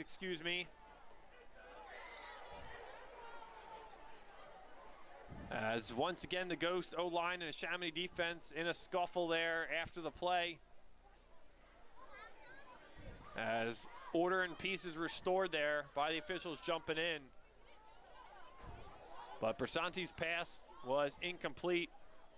As Neshaminy brought the pressure on 3rd down, brings up 4th and 2 from the 11. So a big decision here. As Abington almost forced to go with it, down 24.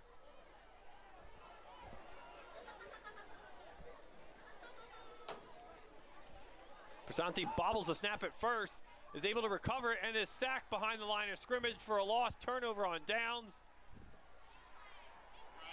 It's Shakir Whiting on the tackle for the sack, the junior D lineman. That was crucial right there for the Abington Ghost.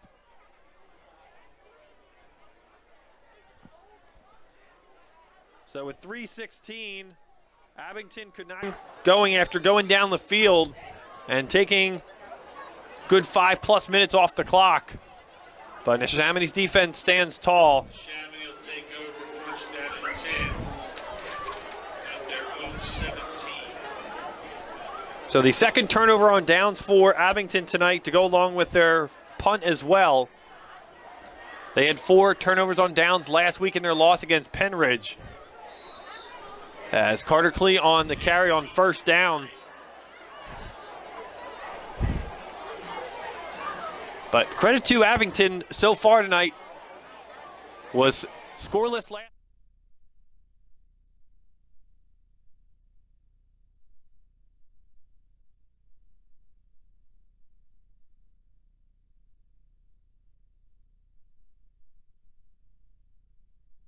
On those 5 minutes off the clock and get a touchdown. No question. Wow. Huge conversion on 4th down and 2. Keeps the drive going. Looking one way, coming the other way. And they'll stay with number 12, but nowhere to go. He gets tackled at the 45-yard line. And that was by number 30, Jacoby Jacobs, a sophomore linebacker.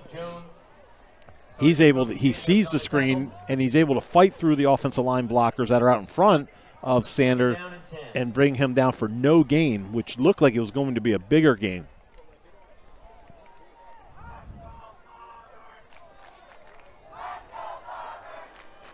So 2nd down and 10. The ball sits at their own 45. And Mahalik goes to the outside, now comes back in, still on his feet, and is right there on that 1st down marker, and I believe they will move the chains. I believe also. I think they're going to give him that 1st down. And he makes things happen with his legs. He wanted to come back the other way. He ended up going back to where the fake went and still had enough to pick up the 1st down. Oh, they didn't give it to him. Oh, yeah, they did. But, Matt, you go back to that 4th down and 2. You're basically saying to the offensive line, hey, give him a little space. Yes. Give him a little space, and we have 4 more minutes on this clock, and, we can. 1st and 10 for Palmerton.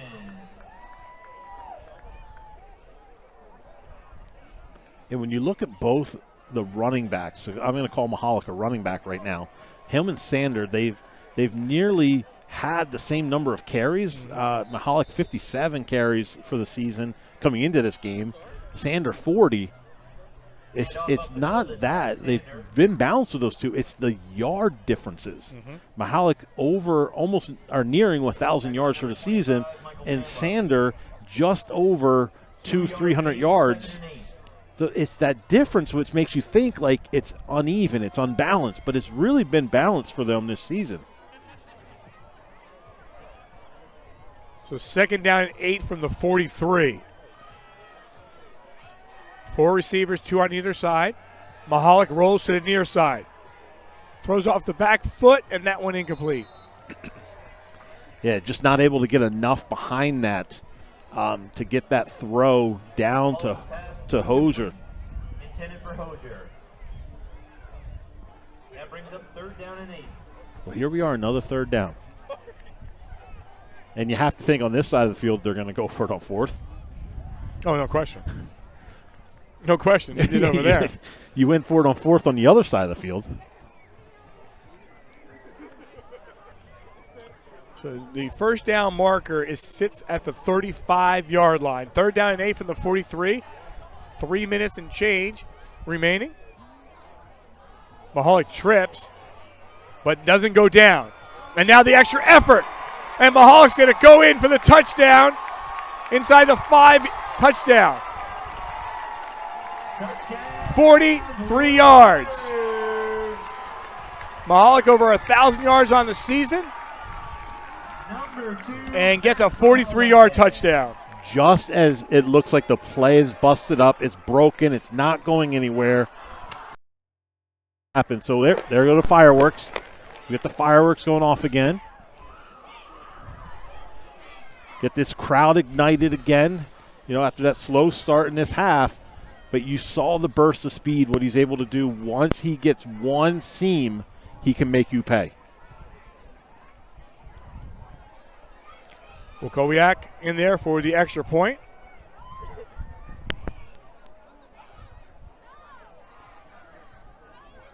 High snap. And good placement. And good. 35-14 at the 3:06 mark. Take a look. And that was a huge drive for Palmerton. They needed to get something going. But again, you have Sander come in motion. He goes through. I don't think Mahalik was ready for that snap. It actually went off a little bit to his right. He stepped up, nearly tripped and fell. And then as he breaks out, he gets that one little seam and then just beats the Notre Dame defense into the end zone. So 3:06 remaining on the clock, 35-14. Matt, we go back to the gut check. They said, hey, 4th and 2. We're inside our own zone. We're going to go for it. And they did, and they got it. Absolutely, and I think that's a huge play call. They had the punt team on the field. Coach Wukowiak and his staff decide to call timeout. They change gears, send their offense back on the field, and they come up with a huge fourth down conversion. Now they normally have a pretty good rotation. Brosco again inside. That time tackle made by number 66, Aiden Bendo, the junior defensive lineman for the Jaguars. Short gain of about 1 will bring up 3rd and 3, ball on the 32-yard line. Yeah, nice tackle there by Bendo. Just a all upper body, just pulling him back, and really nice job of would look like it would have been a really healthy game there for Brosco.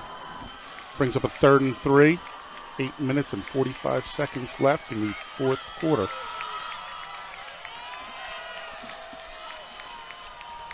Brodnick switches from right to left. Scanlon. Brosco does it. Bubble sweep. Ball's dropped. Scoop. Oh, they call it incomplete pass. Jaguars thought it was a lateral, thought it was a backward pass. We're not exactly even with, right at the 50-yard line. We're not exactly even with the line of scrimmage, but you can see where Scanlon throws it from. It's a forward pass.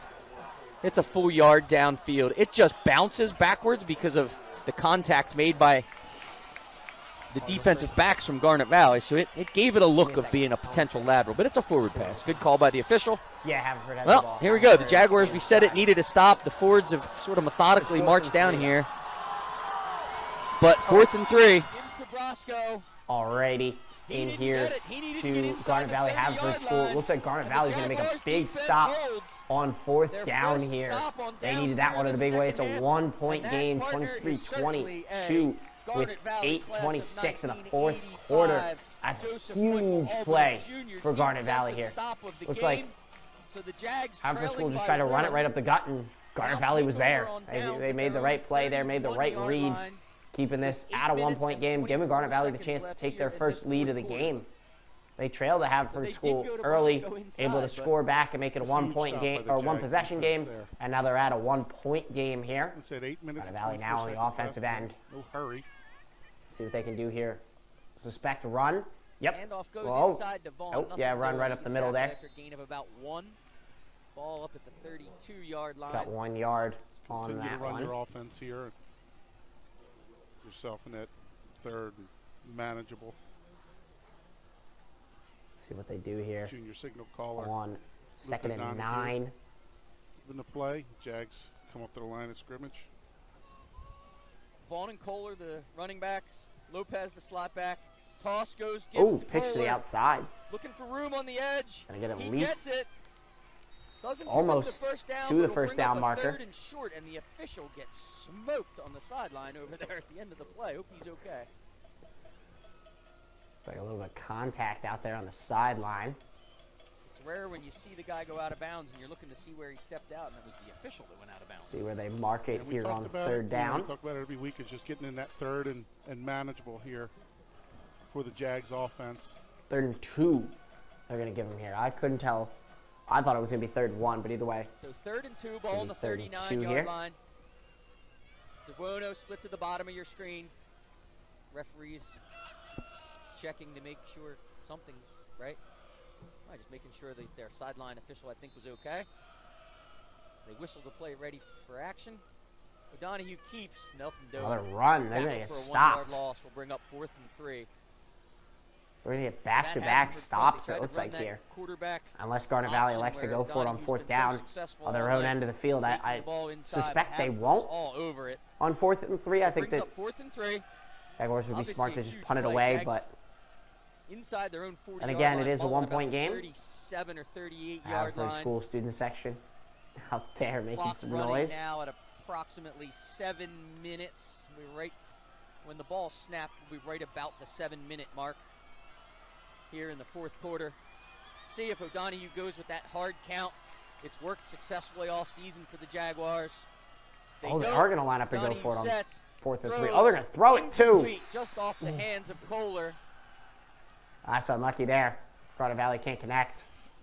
Donahue, I think, had more time than he thought. He sort of threw on the run. Turn it back over on downs again here. So Haverford School will go right back to work on offense. We got the replay here. Almost said rebound. It's just the throw to the outside. Yeah, no, O'Donohue in and out of the hands of his receiver. Unlucky there.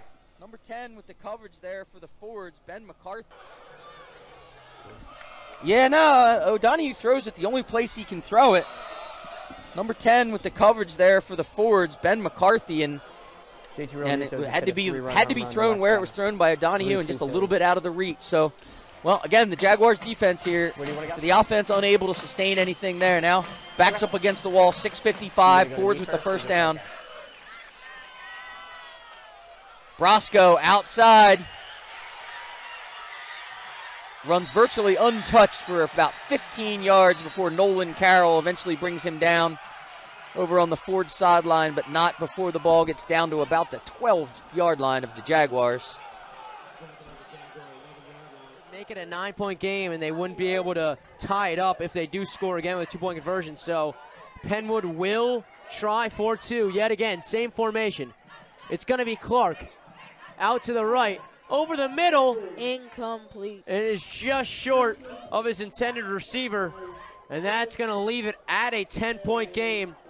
But Penwood finally gets some points on the board, finding the end zone after a bobbled touchdown reception there. And it is 16-6 with 7:45 to go in this fourth quarter. Off the wing, Brensinger again, but that play just taking a little too long to develop. Eddie Bowen, one of the guys there, and Matt Harmon also for the Titans making the stop. Yeah, and it just looks like whatever rhythm this Pennsbury Falcons offense was generating in the first half just has not translated to the second half. Very stalemate offensive drives gone throughout the second half, and just not looking great overall as a cohesive unit.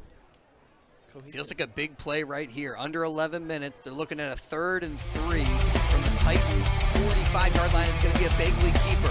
He holds on to it, picks up the first down. He's up to the 40-yard line, picks up 5 yards, and a Falcon first down. It's not a big play that you were predicting, but it gets the job done. Nice first down by Pennsbury. And big for them to keep this drive going. 3rd down. Who knows what the, I think that's 4-down territory certainly here. This, looking at the scoreboard and stuff, they need to go for it. And maybe even go for it here on first down. Try to catch him off guard with a throw. Instead of a quick hitter up the middle. Zerniak pushes for 2.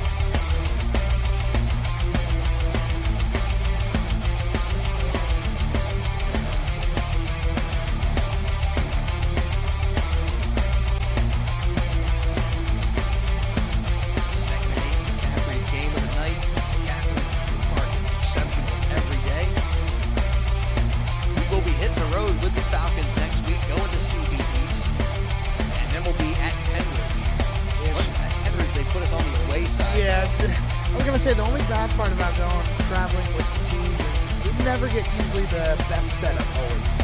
Not like here. It's a quarterback keeper. There's Bagley. He bounces it to the outside. He's down to the 10-5 and into the end zone. The Falcons cut it to a 10-point lead. Actually, cut it to 11 right now, waiting for the extra point. 38-yard touchdown there from Bagley. There's your big play. He's up to 95 rushing yards on the night. 38-yard touchdown scamper. Now,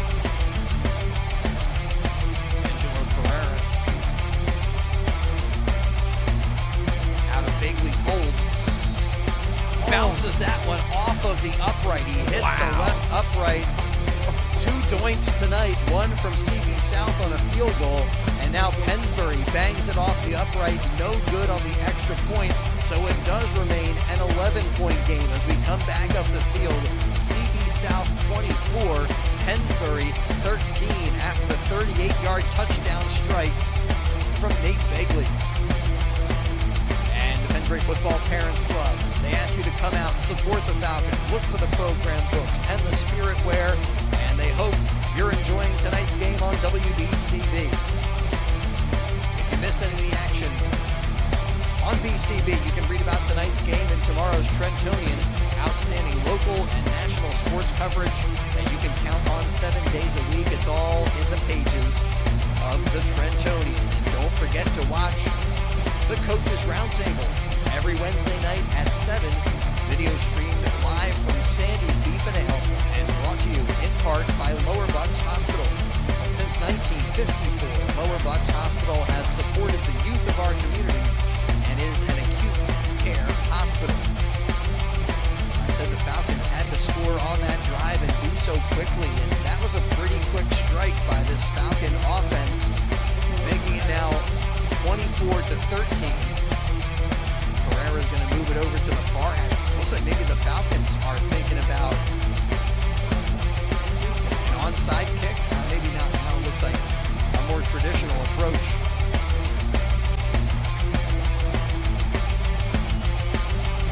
Pereira sends this one high into the air. Taken by quarterback Owen Pinkerton. Pinkerton on the return for a few yards up to the 41-yard line. Weird seeing your quarterback out there for the kickoff. 41, I would say you went down at the 42.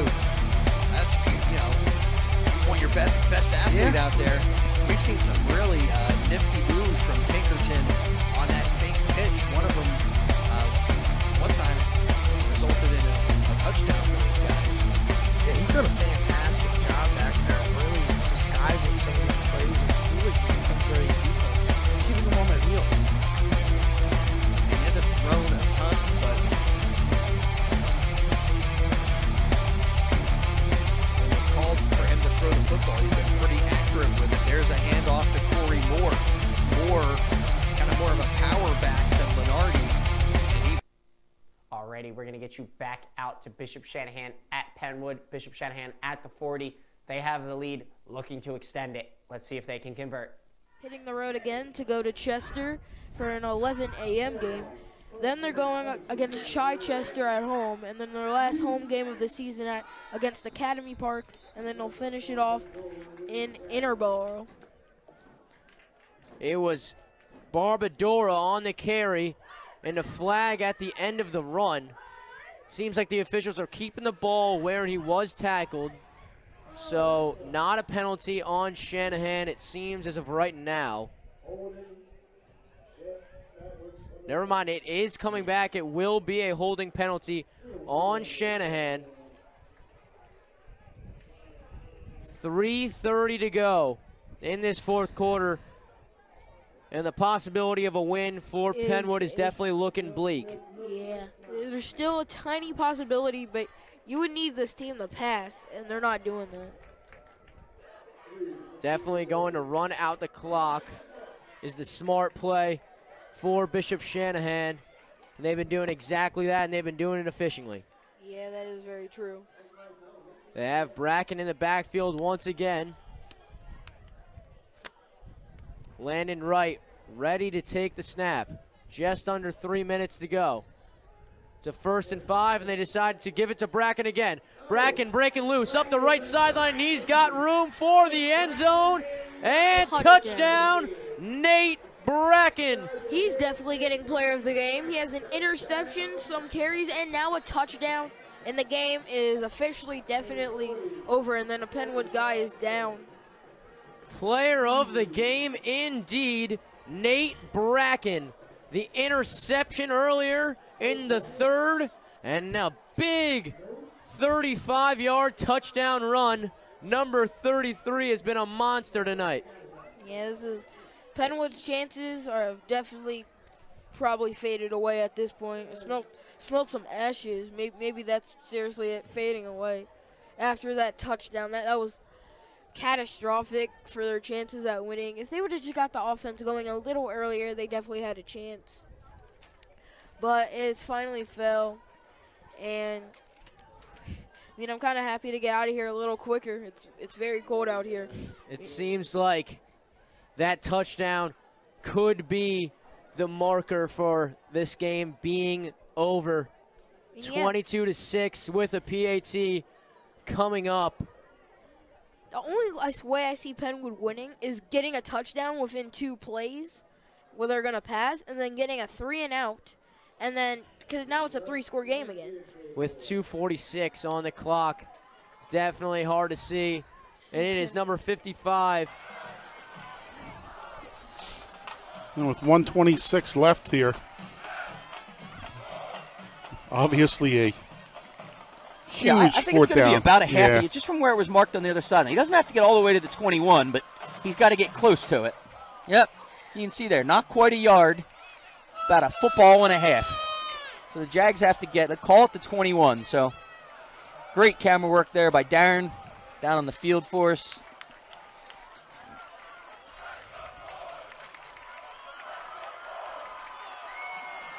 So this is it, 1:26 remaining. 4th and about 2 feet, under a yard. Ball just inside the Ford 22-yard line. Jaguars need to get it about 18 inches to the 21. Play clock has been reset. 22 and counting. Jaguars have their play call. We've said it all night. Number 21, Luke Vaughn, has been their big boy inside. Give goes to Vaughn. He gets tackled. He gets hit, but he gets to the 20-yard line.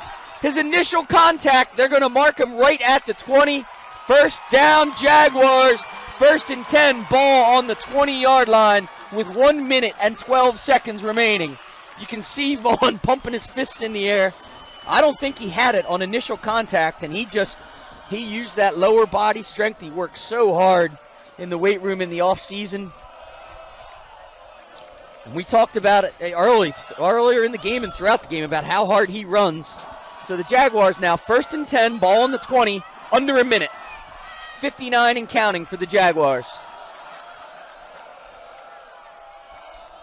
O'Donohue throws, gets hit as he was throwing the ball, and it's batted down. Jaguars are fortunate there. Ben McCarthy, the cornerback for the Fords, read that all the way and jumped and just batted the ball down. The ball was thrown right to him. I don't know if O'Donohue just didn't see him underneath that route. Oh, they tried to go with the wheel route again, and they had him. Oh, yeah. It was there. That was a great call by the Jags. Went back to it, but well played by McCarthy and the Fords D. Give goes to Vaughn inside. Short gain of about 2. Will bring up 3rd and 8. Let's talk a little game reset here, if you will. 45 and a half seconds left. Jaguars use the timeout here to stop the clock. It looks like they're going to mark the ball at the 17-yard line, just outside the 17-yard line of the Fords. Jags do have another timeout, 3rd and 7. The wind has really picked up, so for those thinking field goal, since the Jaguars are only down by a point, number 1, Kai Lopez, the starting cornerback and slot back for the Jaguars, also does double duty, kicks off and kicks extra points for the Jaguars. He is their field goal kicker. This is within Lopez's range on a normal night. He is kicking into, looking at the flag, I would say what's at least a 15-mile-an-hour wind coming pretty much right at their face. So you would think the Jaguars would like to certainly get the ball closer, make it closer to an extra point than the field goal length it is right now. But I'm sure the Jaguars coaches are thinking 6, not 3. O'Donohue throws, overthrows Lopez down the sideline. So now here we are. We were just talking about it. It's 4th and 7. Ball on the 17.5-yard line. The Jaguars look like they will, in fact, keep the offense on the field.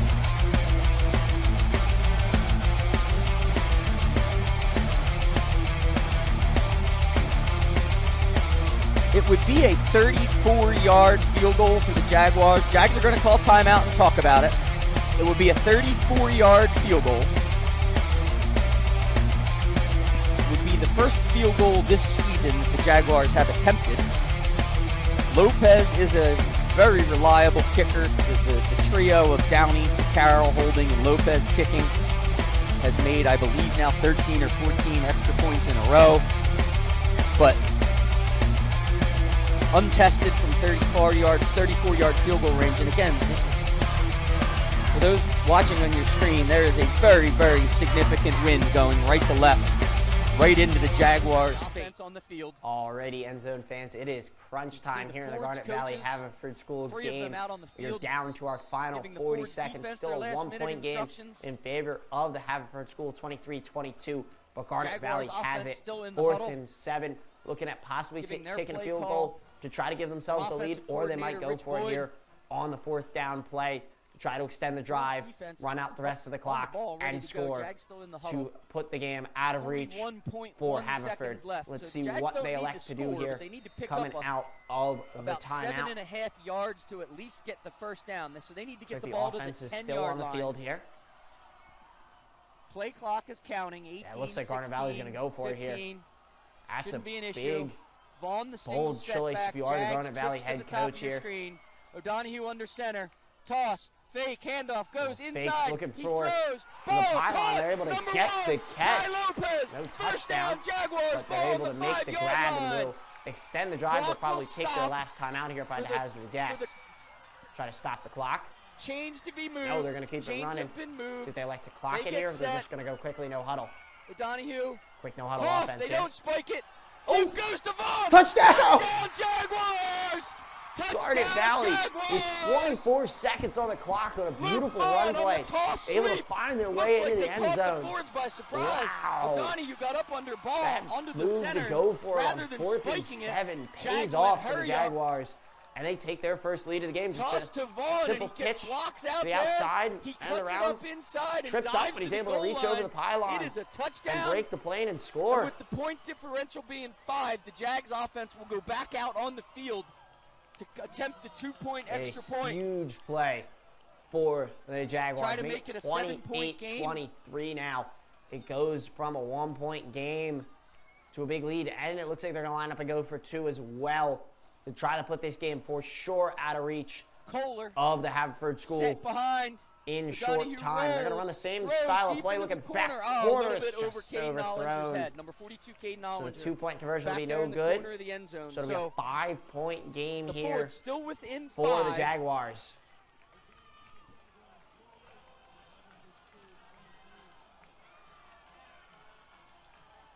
Here we go again. Watch the replay.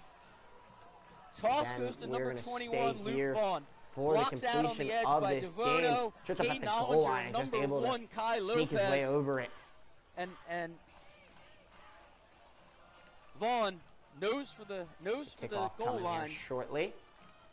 Put his head down See and if dove. maybe Got Garnet the ball Valley to likes the to end go zone before that onside. knee went down, and now we have the always critical kickoff I would return. suspect Back they deep probably for the won't. Fords. Number 1, Jaden Rivera. I assume it'll just be a regular Number kickoff 40, here. Elijah And then Gaines. 24 seconds to get down the field. for Jaguars Haverford. They set to tee it gotta up score a again. touchdown Their here. kicker number This 1, is a 5-point Lopez. game. This is one of those spots you wonder. You have the squib kick. Tease it up. Clock would be running. Yeah. Clock wouldn't start on a kick in the air until somebody touches it. See what Coach Hill and the special teams coaches from Garnet Valley have dialed up. Lopez kicks the kickoff. ball deep. So Lee fields it at his own 5-yard line. He fielded Gets by a the Haverford block. School. Able Still to break on a his couple of feet. tackles here. Brought down. Decent Good return. tackle. Good pursuit by the Jaguars. First man there, number 4, Wilt. Haverford School going to stop the clock. 18 Number seconds. 53 also in the off of that tackle for the return. Jaguars. Logan McMillan. So excellent coverage by the Jaguars there. So with 16.6 seconds left. See what they draw up here on offense. See if Ball they is take a shot on the immediately. If not, 29-yard throw it line, out of just bounds. inside the 29-yard line. It's normally what you see a lot Roscoe, of the teams do single in this setback. scenario. Take a Scanlon look, in the look for a shotgun. deep shot downfield. Fords If it's not go there, just trips throw it to out of the bounds top and of your reset here. screen. Through receivers to the top of the screen. A Scanlon bunch formation. drops. That's exactly what they're looking for. They're looking for the Hail throws Mary out on the throw. flat. Ball Able to is find the caught. first down marker. Gotta get out of bounds. Inbounds. You are Oh, they Haverford. give him. They stop the clock. Well, the clock's going to yeah, stop yeah. automatically for the chains. I was going to say, he was tackled in bounds, so it could 9.6 restart. Probably around 10 seconds or so, I would think, are left here. They gave him the out of bounds. They gave him the sideline. So 43-yard line, first and 10 forwards. 9.6 seconds left. Here. Same set. Brosco the single setback. Trips to the top of your screen. Jaguars have about 7 defensive backs downfield. Pretty much a signed, sealed, and delivered game. That one's tipped up. Caught. Catch is... They say inbounds. First down. Ball will be at made for a first down. 6-yard for line. Haverford. They've got a second left on the clock. It's all or nothing here now. Comes down to one play. 28-23. Correction, 3.4 seconds on the clock. Scanlon so still and the Ford's offense will snap pretty much all or nothing here. Jaguar It's going to be 46. probably the last play. If I had a hazard guess for They have the wind at their back. here, their so last Scanlon, if opportunity he can keep his feet planted and get the ball get unleashed, one. has a chance to get it down to the goal line. But here we go, partner. Win the game. Jags try and look to put some pressure on. Scanlon throws. They send it Ball's deep. Popped up. Jump ball, bat in the air. It falls in the turf. Garnet Valley's going to walk away with the comeback win. 28-23 in an absolute and you thriller can see the celebration of the Jaguars as they charge the field.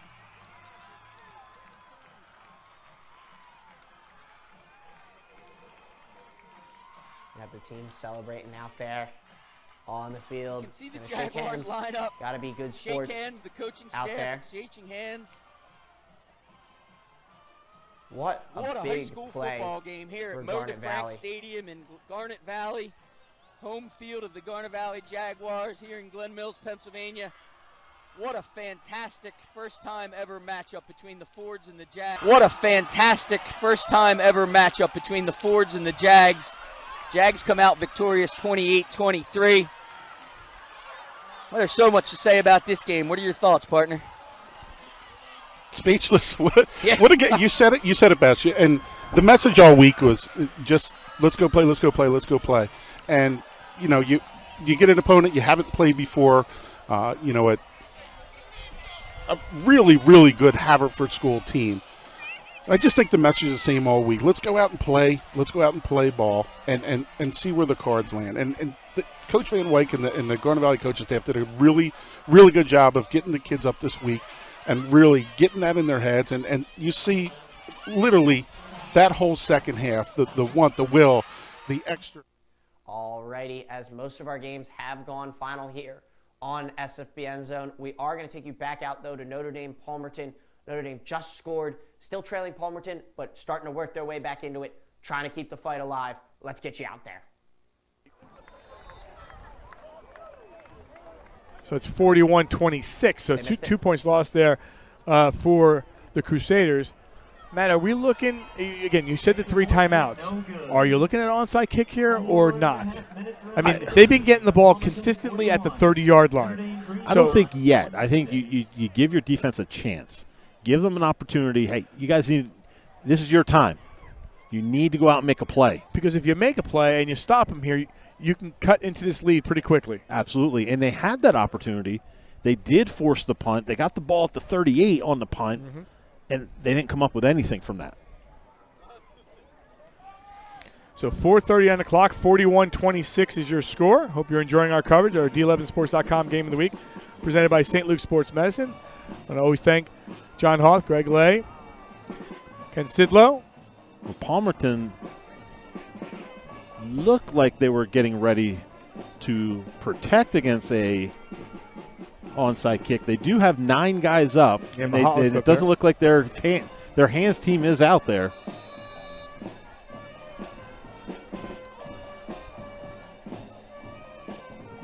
Nope. And this one will actually go out of bounds. I like what they were trying to do. Notre Dame's kick is out of bounds. Penalty marker on the play. They're trying to spot the ball down there just behind that second line and in front of the receivers. Get a burst just of speed. Gets too far to the left. So as you said, Palmerton gets the ball on the 35. Yep. Matt, you and I will be playing a little golf on Monday. Yes, we will. Yeah, part of that St. Luke's tournament. We're excited about it. I don't know how we're going to go. How we're going to swing that. What do you swing it, or you hit it with a racket? How you play golf? I never played before. Oh my goodness! And you, I thought you played before. Oh, I played. Trust me. Oh my goodness! Just bring an extra sleeve of balls. I'll be using those too. Thank you very much. I think I might have a box at home. I need a crate. 1st and 10 from the 35 for Palmerton. They keep things on the ground, which we expect them to do now. Again, we said it before, and they went for that pass play that, cruised their way through. And you have to wonder at what time does Coach Stanball, and as he's working his way down towards the officials, at what point in time does he start to use some of these timeouts? Thinking maybe if he can get to a 4th down situation, I think that's when he takes one of them, try to conserve some time there. And really, with the way their offense strikes so fast, I think that's all you really need to do. You're right. But Palmerton's not going to make it easy on these two downs. No, they're not, absolutely, because they're really draining that clock. Mahalik. They get him in the backfield. They do not. Still on his feet, and they stop him there. I would take one here. And it looks like he has. So they stopped the clock with 3:35 up there. So check that strategy then. I think you have to take another one after this play. Are they going to add time to this clock? I mean, Coach Stanball is asking for that. They may add a little extra time. Timeout brought to you by Culligan Water. Culligan Water asks, when is the last time you had your water tested? Get a free in-home water assessment from Reynolds Culligan. Visit yourwater.net for more information. Yourwater.net. Culligan Water with 3:35 on the clock as of now. Well, I'm not sure if they're going to add some time on there or not. Doesn't look like anything else was added.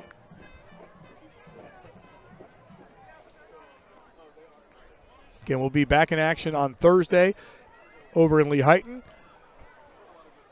for Blue Mountain and Lehighton. And then Friday, it'll be Notre Dame at North Schuylkill. Again, that 3A classification between Northwestern, Palmerton. No, Palmerton first, as of tonight. Northwestern getting a win tonight against Lehighton. North Schuylkill getting a win tonight against Northern Lehigh. And Palmerton trying to hold on here as they're up 41-26 with 3:35 on the clock. This is a huge play. And they'll give it a 12. Sander. Ooh. He'll be short. Now what? Now what?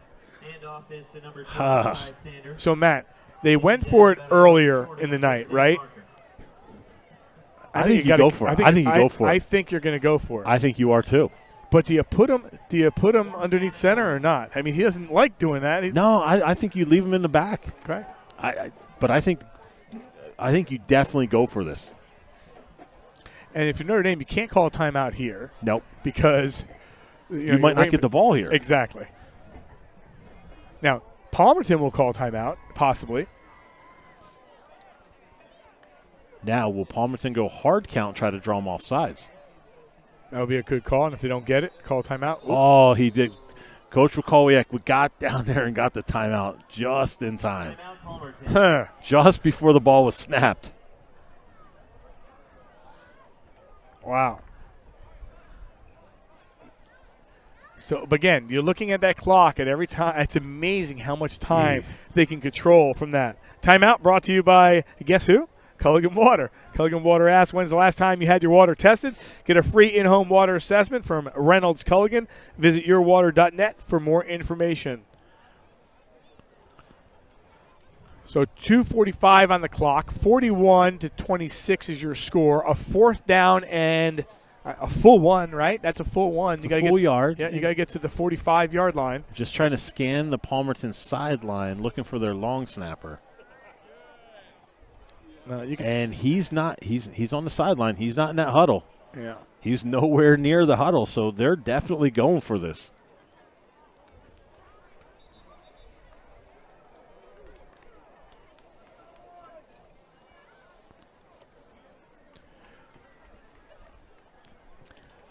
Now, do you throw the ball?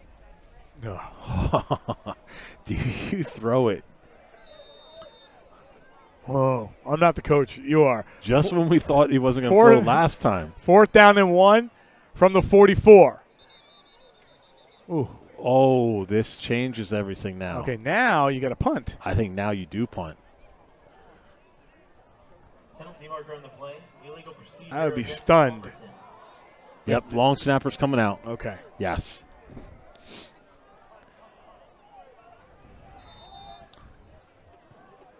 So Lozano's going to go back there. And I believe it's Ludlow also. Yep. Ludlow and Lozano.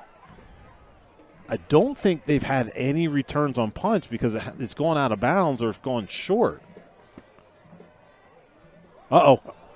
So Mahalik Uh-oh. lost the handle. Now makes the turn. Mahalik will get the first down. Oh, this is going to be close. He got it. He got the first down. He got the first down. Wow. All from dropping a snap. Wow. Mishandled the snap, picks it up, and gets the first down. So Mahalik gets the first down and keeps the drive alive with 2:35 left. Unbelievable.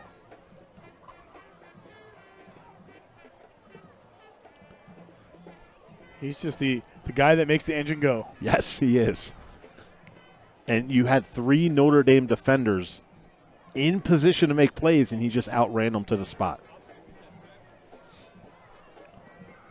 I mean, he needed 10 yards, and he got 11. Yep. So now if you're Notre Dame, now timeouts are at the essence. Depending on what happens, you're going to have to take it. Yeah, you definitely have to. Matt, he's going to have to take both his timeouts. He's going to take both of them, and unfortunately, I just think it's not going to be enough. Right.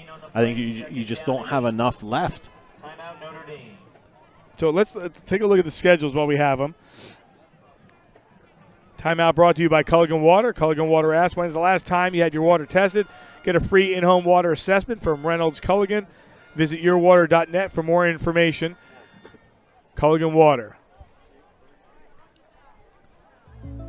So, Matt, as we look at it here, so this is Notre Dame. They go to North Schuylkill. We'll have that one on D11 Sports. Home against Northern Lehigh.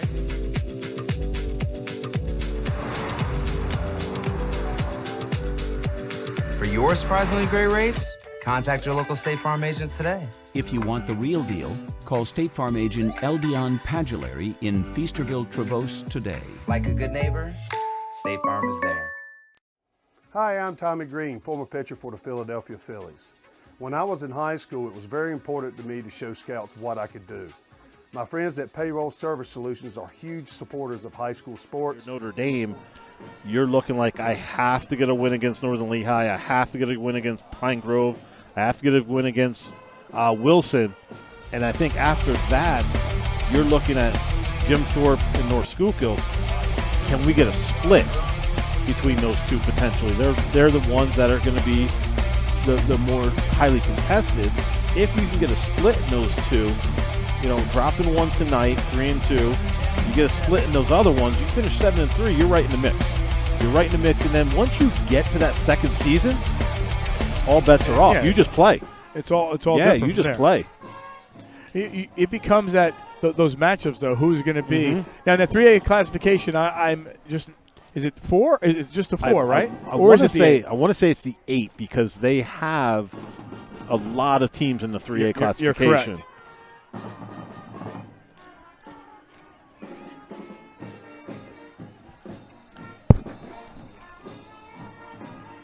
Because I know 6A gets 8, and I would want to say 10 teams in the 3A, and I want to say they do get 8. I think 2A gets 4. 1A gets 4. And then 4A gets 4, right? 4A gets 4, and then 5A gets 4. They get 4. They did not combine with another class with Correct. another district last year, right? Correct. Okay. And Pocono Mountain West got their win last night, so that was a big win for them. 3rd down and 7 from the 49. Again, Notre Dame, this is your chance right here, but I would think that Palmerton will be going a couple times here. Long count once again from Mahalik. Keeps on the ground. Again, no timeouts left here for the Crusaders.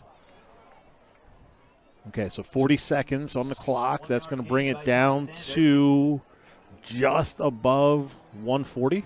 Yeah, Matt, do you punt here to at least pin him down there? If you can by the 20-yard line, or does it really matter? Because sometimes we see a punt and it goes straight up, and you're going to get. I honestly don't think. I mean, the way Palmerton has punted the ball tonight, I think you just go for it. Right, and you get down to about a minute left. It'll be down to about a minute left. And what you can do now though is you can throw the ball. You can take the ball in the air because even if you don't get it, the clock's stopping anyway. Right. If you do get it, okay, the clock will stop momentarily. And Palmerton's going to wait down and call a timeout. They'll end it here at 1:37, and then they'll snap the ball and get the game going there. But you mentioned, so if you get 8 there in the 3A classification, it's a matter of kind of you want to be the 1, you want to be the 2. You're getting that 3-4 things. It gets a little, sometimes, you never know. Are you going to get the kind of where you want to be in position of that? It looks like Palmerton's going to decide to punt. They're putting their punt team out on the field. And like you said, they're going to try to get the ball to pin them deep. However, does Mahalik get a bad snap again? Does he drop it and then take off for the first down and pick up another first down that way? Timeout brought to you by Culligan Water. Culligan Water asks, when's the last time you had your water tested? Get a free in-home water assessment from Reynolds Culligan. Visit yourwater.net for more information. And Matt, this game, it's the first half I felt flew by. Yes. And the second half was just a little different. It did. It definitely slowed down in the second half. And not from any fault of the teams. They continued to play, and they continued to put points up. So looking to punt, high snap. Here comes the pressure. He gets a good one off, and he'll field it right at the 20-yard line. Across the 30. Up towards the 35, has some space, gets to the outside, now cuts back in. And Mahalik is the guy that brings him down. And I thought Ludlow should have kept going to the outside. He had a seam. I think he would have still been running to the end zone because Mahalik was being blocked, and he turned back into him. So, just want to say. Yes, sir. This is roughly where the ball was. Okay, you're right. Go for it on 4th down. What would Matt Walters do here? Matt Walters would have gone for it. Actually, no. I think he may have punted. He does punt every once in a while. The ball at the 44. All right, so 123. Again, I think Notre Dame's in a good position here. One play, looking for it. Lozano. Oh, wow. Nice what a play by Braden Hosier, number 22. Hosier saving a touchdown to Lozano. Because Lozano was behind the defense again, but Hosier able to make up some ground. Second down and 10. Have a little crossing route by the receivers. Hosier comes off of his receiver. He reads the quarterback and helps Sander out and able to get a hand on that ball to knock it away. Fantastic play defensively by Hosier. An injury on the field. I think there's just maybe a cramp there. Matt, we started the night. Everyone's, there's a lot of orange here and a lot of stadiums as well across the state of Pennsylvania. Max Engel lost way too soon from Jersey Shore. And just, the communities all coming together. We always talk about a game, right? It's a game. But, when you're in sport, you realize that they're your teammates, they're your family. That's where everybody comes together in a time like this to bring everyone together. Exactly. And I've always said, when I was coaching, I always said to our players, you have a rivalry too. You have that team that. Hi, I'm Tommy Green, former pitcher for the Philadelphia Phillies. When I was in high school, it was very important to me to show scouts what I could do. My friends at Payroll Service Solutions are huge supporters of high school sports and the Sports Fan Base Network. If you're a small to medium-sized business in need of a payroll company, contact Payroll Service Solutions. Not only will they take care of you, they will continue to support the community. For more information, contact Payroll Service Solutions at 215-624-0922 or 866-PAY-EASY. Hi, I'm Marty Bystrom, former pitcher for the Philadelphia Phillies. In my experience in Major League Baseball, I know how important it is for high school athletes to gain exposure. My friends at Payroll Service Solutions are huge supporters of high school sports and the Sports Fan Base Network. If you are a small to medium-sized business in need of a payroll company, contact Payroll Service Solutions.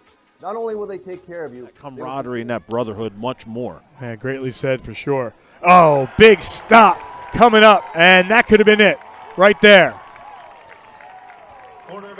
Wow. And Emilio Gonzalez on the blitz again. We called his name earlier with a huge stop of Darno chasing him down from behind. This time he comes through free, but also credit, might not get credit with the sack, is the left defensive end on that play coming upfield and getting a lot of pressure. Let's see what Darno can do here. Tries to get flushed out, and Darno breaks away through a tackle, and Darno has a lot of space, and he gets taken down by number 11 again.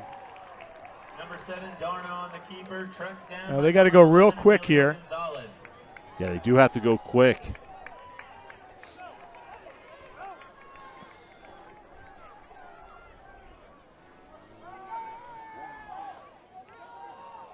So they'll get the first down. Clock will stop. And they got to just get ready and just go. They have to go. Yeah, they just got to spike it here, I think. Just spike it right away so you can get yourself a little extra time here. The clock starts. All right, they're going to just go here. Float it to the far side. They're not going to have enough time here. Inside the 20, 15, and that will run the clock out. There's first down. We'll stop it. Ludlow with the catch, brought down by number 11, Gonzalez. I thought Ludlow should have gone out of bounds there if he could have. So they get the snap. This will count as they go towards Lozano. Incomplete. And Palmerton stays perfect on the season. They go to 5-0 as Palmerton wins this one by a score of 41-26. Blue Bombers win it 41-26. Wow. I think that lived up to what we thought it was going to be. The Blue Bomber Band for the playing Yep. of the alma mater. You know, Matt, we talked about this how many times where, you come into a game, and again, the second half was totally different, right? It started all in favor of the Crusaders. They had a chance there in the middle part of that first.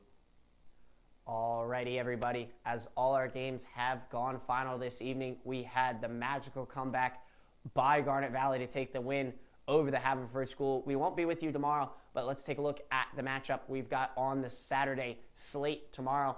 It is Eastern Lebanon at Wyomissing. Wyomissing has been superb this year. See if they can continue on it, and hopefully the snack stand is serving hot dogs out there at Wyomissing. Have a great rest of your evening, everybody. Thank you so much for tuning in with us on another episode of SFBN Zone. We'll see you right back here next Friday night, 7:30, for another fantastic slate of games. Have a great weekend, everybody.